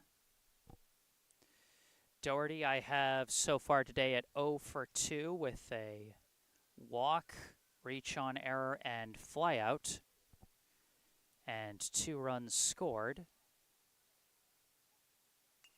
Hits a hard bouncer, and it's foul.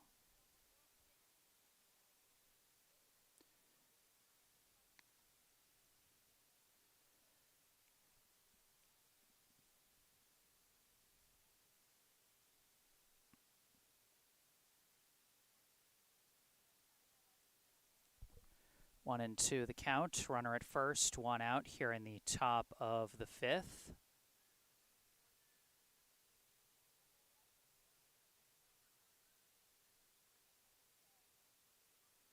That one skips in low, blocked well again by the catcher as Doherty tells Kaufman to stay put. 2 and 2.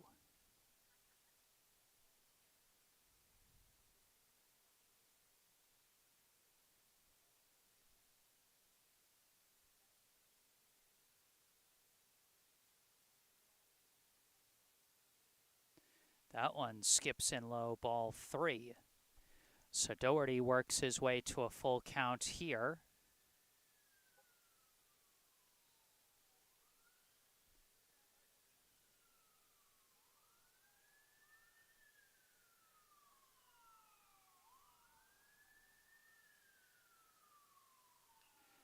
Hits a liner out to left. That drops fair. And it is a fair ball. Kaufman racing for third. That might be a little close. Doherty comes into second with a one-out double.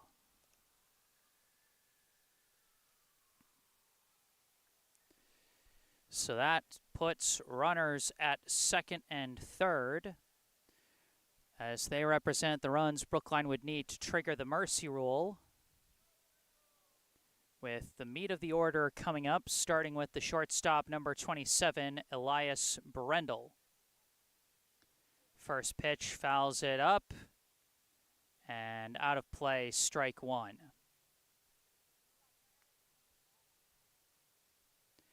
Brendel 2 for 3 so far today with a ground out, a double, a single, a run scored, and 3 RBI. That one skips away. The runners decide to hold on the wild pitch there. It'll simply be ball one.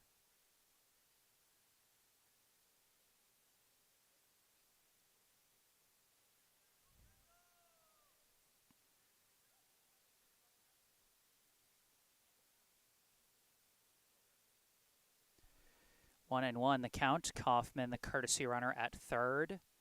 Doherty at second. Lines one into center again. Drops in right center. And Doherty racing around third. 2 more runs come in.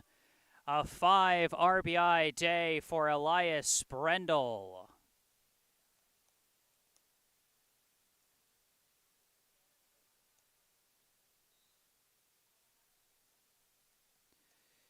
How about this Brookline offense to start this summer season?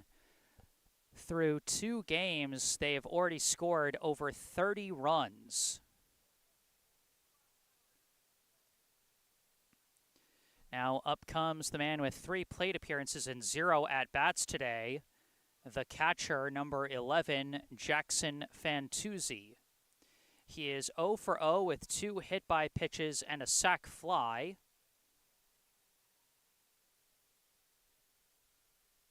1 run scored and 1 RBI. Now up with 1 out and a runner at first. So if Brookline keeps Jamaica Plain from scoring any runs in the bottom half of this inning. This inning will be the final one, as Brookline has scored the 12 runs necessary to trigger the mercy rule off the back of 5 ribbies from Elias Brendel today.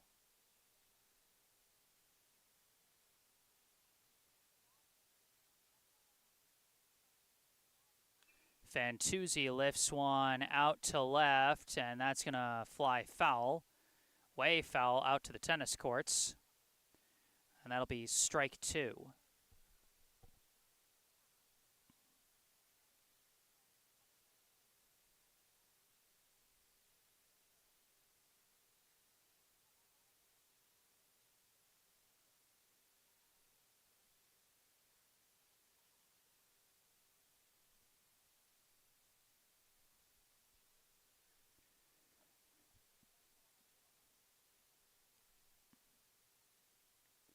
That one low for ball 1. Gets briefly away from the catcher, but Brendel not going to try it. Stays at first.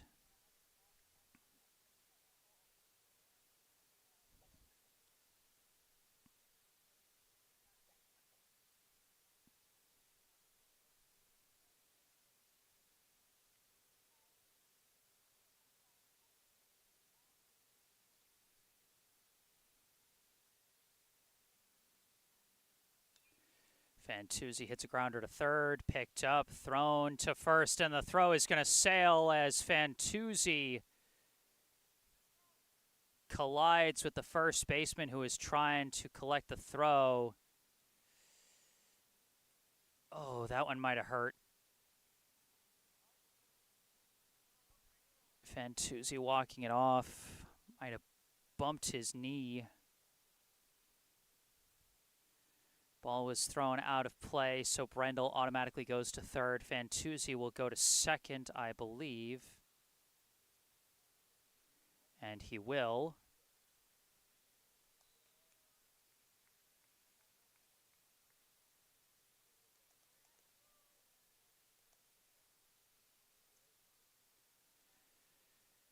So that will put runners at second and third. Hopefully Fantuzzi is okay. He is the catcher, so if Brookline wants to put in a courtesy runner for him, they can.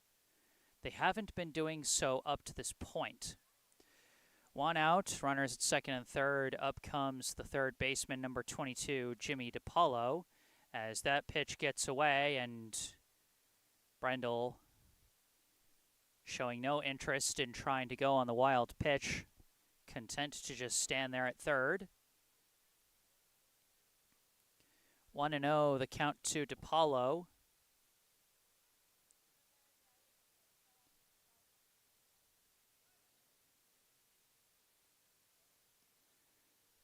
As that one is low for ball 2. DiPaolo today either 2 for 3 with 2 doubles, or at least 1 for 3 with 1 double, as he fouls that one off for strike 1.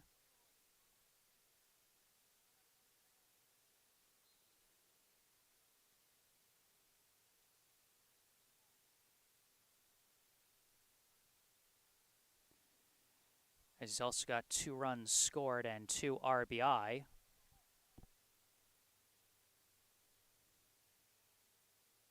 That one skips in the dirt, ball 3. Well, DiPaolo had 4 RBI yesterday. He can match that mark here if he drives in both of the runners in scoring position.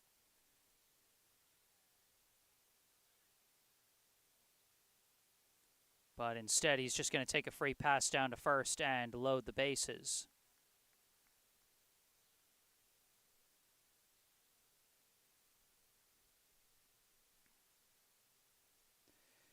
Now up comes the left fielder, number 15, Owen Hoffman.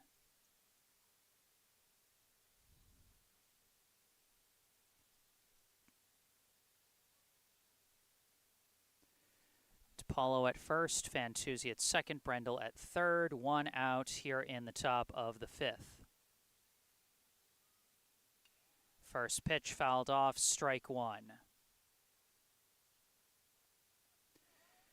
Hoffman, his last time up, was hit by a pitch. Before that, flew out to right. And before that, got second on an E9. So 0 for 2 with a hit by pitch so far today. Chases that one high and fouls it out of play, strike two.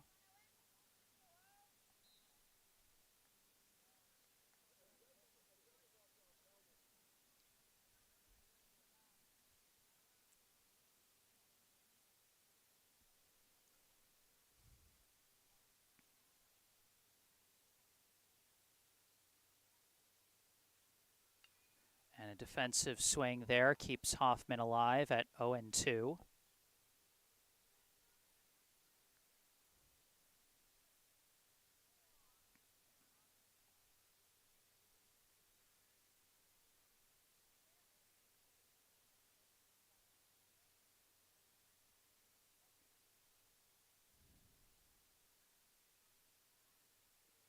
That one is low, ball one.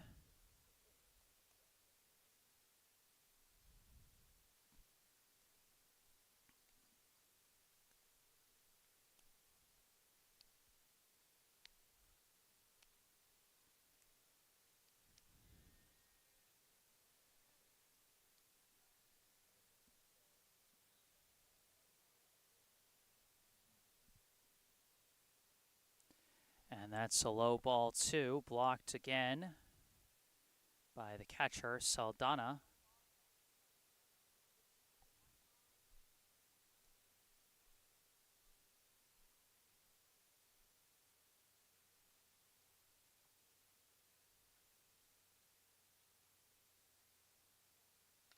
Hoffman hits a hard grounder up the middle, through the gap.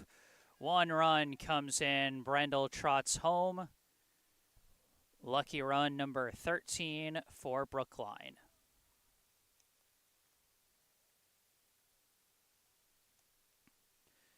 Owen Hoffman with his first base hit and first RBI of this summer season. He did lead Brookline in RBI last summer, but if the Brookline offense keeps going the way it's been going, that RBI competition is going to be stiff this year. Ben Doctoroff hits grounder past the third baseman into left. Fantuzzi trots home, and the left fielder lost track of it, so everyone's going to keep advancing. DePaulo in to score as Doctoroff goes down to second, Hoffman down to third.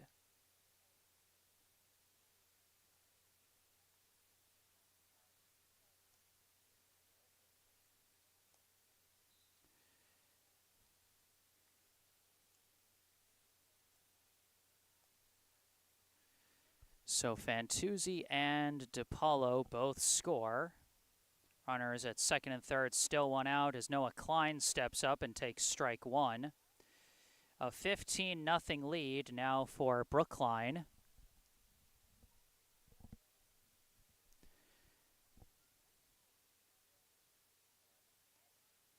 That one, I think, missed, ball one.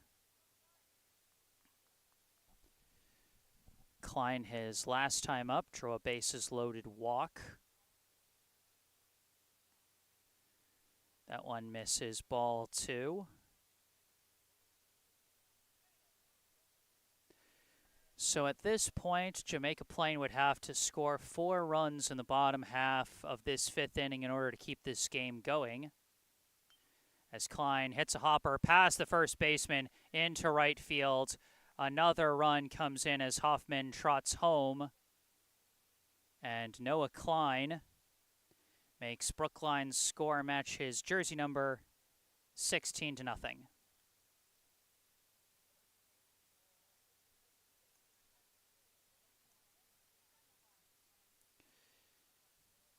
Now batting the right fielder, number 18, Ben Rosenblatt. First pitch skips in the dirt, ball one.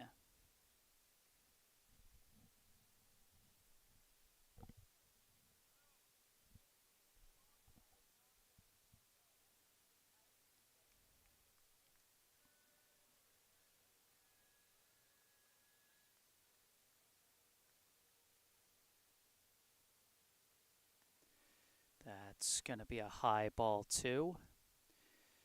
Klein at first, Doctor off at third.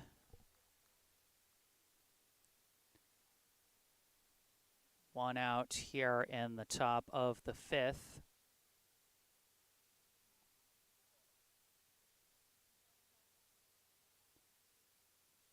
And that hits him.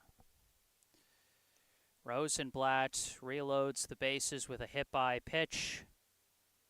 And we've officially batted around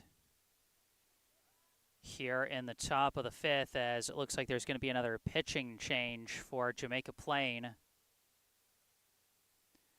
as Ben Cody gets set to have his second at-bat of the inning, or second plate appearance at least.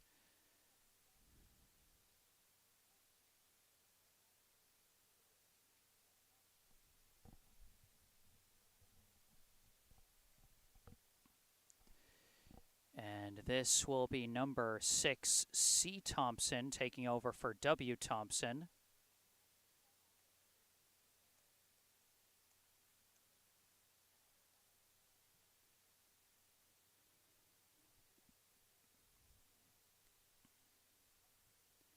And once again, Brookline treating us to a football score rather than a baseball score. 16-0 the current mark, as Brookline has now scored 35 runs through the first 2 games of the summer, with possibly more to come with the bases loaded and one out here in the fifth.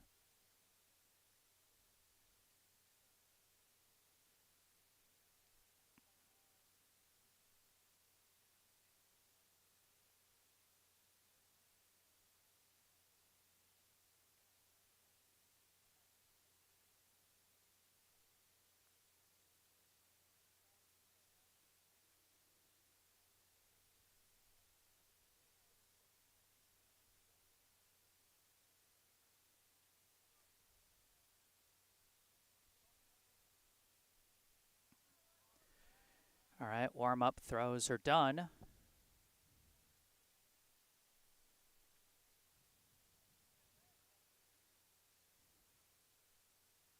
Some clouds starting to roll over from behind home plate, as Cody lifts the first pitch he sees out to center field. It's going to be caught.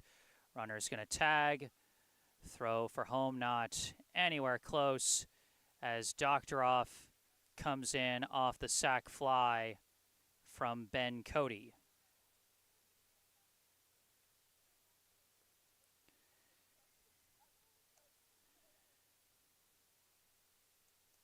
So 17-0 as we have a pinch hitter in place of Sawada, as that one's fouled off. No, that's just Sawada batting righty, because of course he is.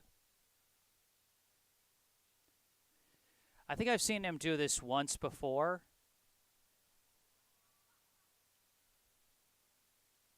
But still. Hits a grounder over to short, fielded cleanly, flipped to second, and that ends the inning. Sawada almost gets a hit from the right side of the plate, but instead that will be an inning-ending fielder's choice. We move to the bottom of the fifth inning, and Jamaica Plain will need to score 6 runs in the bottom half of this inning in order to keep it going into a 6th inning.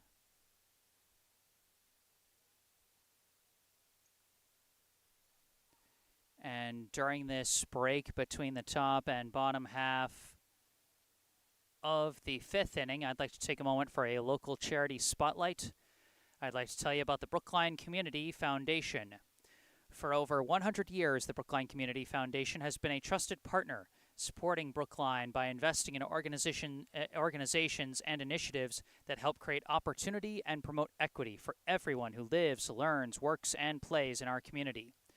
Among the foundation's many grant programs is the BCF Scholarship Fund for Brookline High School, which provides graduating BHS students with scholarships to help fund post-secondary education. Over the past 9 years, prior to this year's graduating class. Through the first 9 years of the fund, they had raised over $1.4 million in scholarship funding, and in 2023 awarded over $180,000 in scholarship funds to Brookline High School. Your help is crucial to supporting Brookline youth as they embark on the next steps in their educational journeys. Visit brooklinecommunity.org or call 617-566-4442 to learn more about the BCF Scholarship Fund for Brookline High School and how you can make a difference right here in Brookline. Once again, brooklinecommunity.org or call 617-566-4442. And you can find that same information in the description section down below. Sorry about that. I briefly whacked the camera there.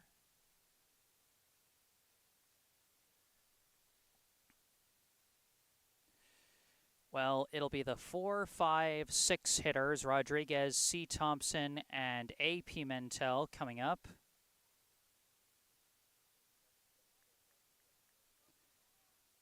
As Cody trying to make it a complete 5-inning shutout here at Billings Field.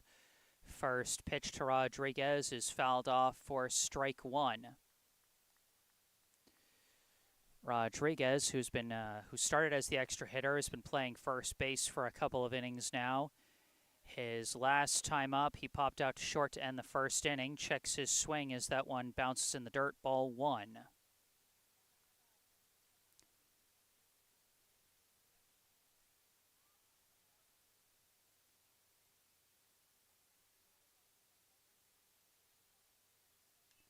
Slices that one foul, strike 2.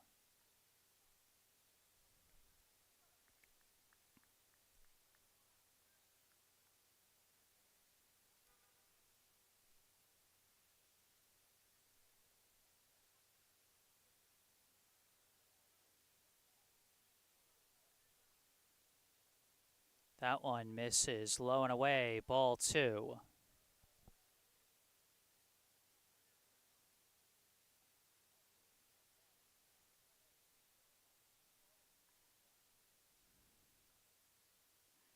And that one skips in for ball 3. So a full count now to Rodriguez to start the bottom of the 5th.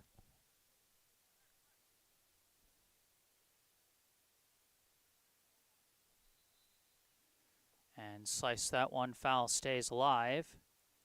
As I think we've got a different catcher out now. I think they subbed out Fantuzzi. I think that might be number 21, Ellis Martino, now behind the plate for Brookline.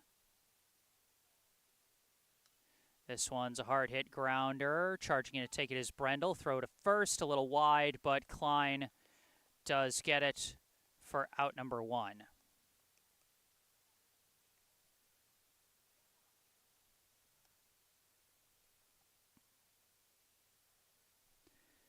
And I think that's actually that's the first ground out from the JP hitters so far today. Now batting is number 6, the pitcher C. Thompson, as he gets a piece of that one for strike 1.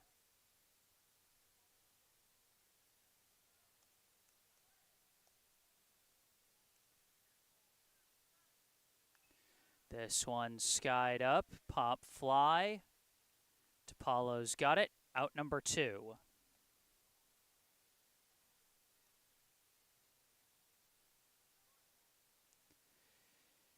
And again, if not for that first inning single by W. Thompson, Ben Cody would be 1 out away from a 5-inning perfect game.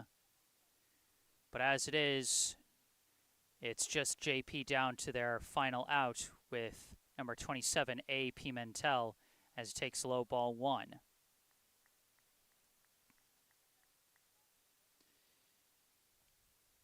A. Pimentel flew out to right his last time up. Takes strike 1 there. 17-0, the Brookline lead. Trying to put a bow on it here with the last out of the 5th inning. That one did hit the zone, though it popped out of Martino's glove, strike 2.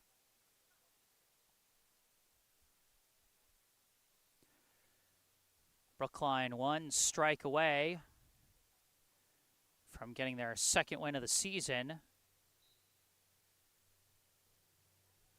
And fouls it off, stays alive.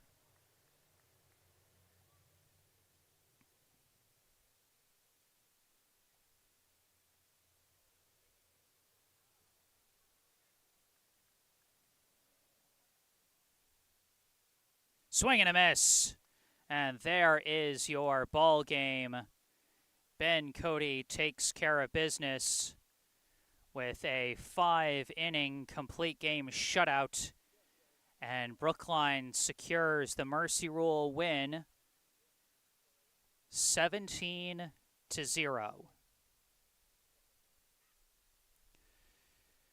So Brookline, not just their second straight win, but their second straight 5-inning game. The first one due to darkness, the second one due to Mercy Rule. And through those first two games, an electric Brookline offense averaging 18 runs per game, 36 runs through 2 games and just 10 innings. So that's an average of 3.6 runs per inning so far this summer for Brookline.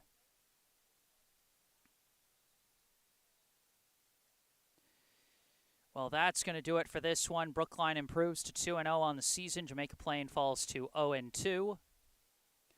As I said before, Monday's game against Medford has been postponed. They have not posted a makeup date yet, but I'll be keeping my ears out for that one.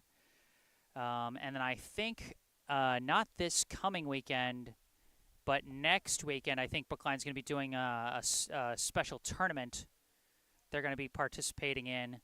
And I don't think I'll have coverage of the first game because I think that collides with my football coverage, but I think I'll have coverage of other games. And I think that'll be not this coming Sunday, but next Sunday. So keep your eyes peeled for all of that. Subscribe to the channel can help. If you enjoyed this live stream, be sure to hit the like button. Thank you to all those who brought the good vibes in the live chat today. If there's anything you'd like to say after the live stream is concluded, you can say it in the comment section down below. You can also go down below to the description section of the video where you can find a link and phone number for our local charity spotlight, the Brookline Community Foundation. And you can also find some helpful links related to me, which you can also see in the bottom right corner of your screen.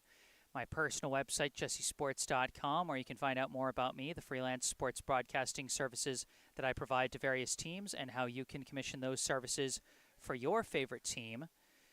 You can also see my email below that if you just want to email me directly with any questions or requests you may have. And below that, you can see the link to my Instagram account. If you follow me on Instagram, you can see highlights from previous live streams and the links to upcoming live streams. But for this live stream, that's going to do it. Our final here in 5 innings, Brookline 17, Jamaica Plain 0. From Billings Field, I am Jesse Mayfield-Sheehan. Thank you all for watching, and have a good night.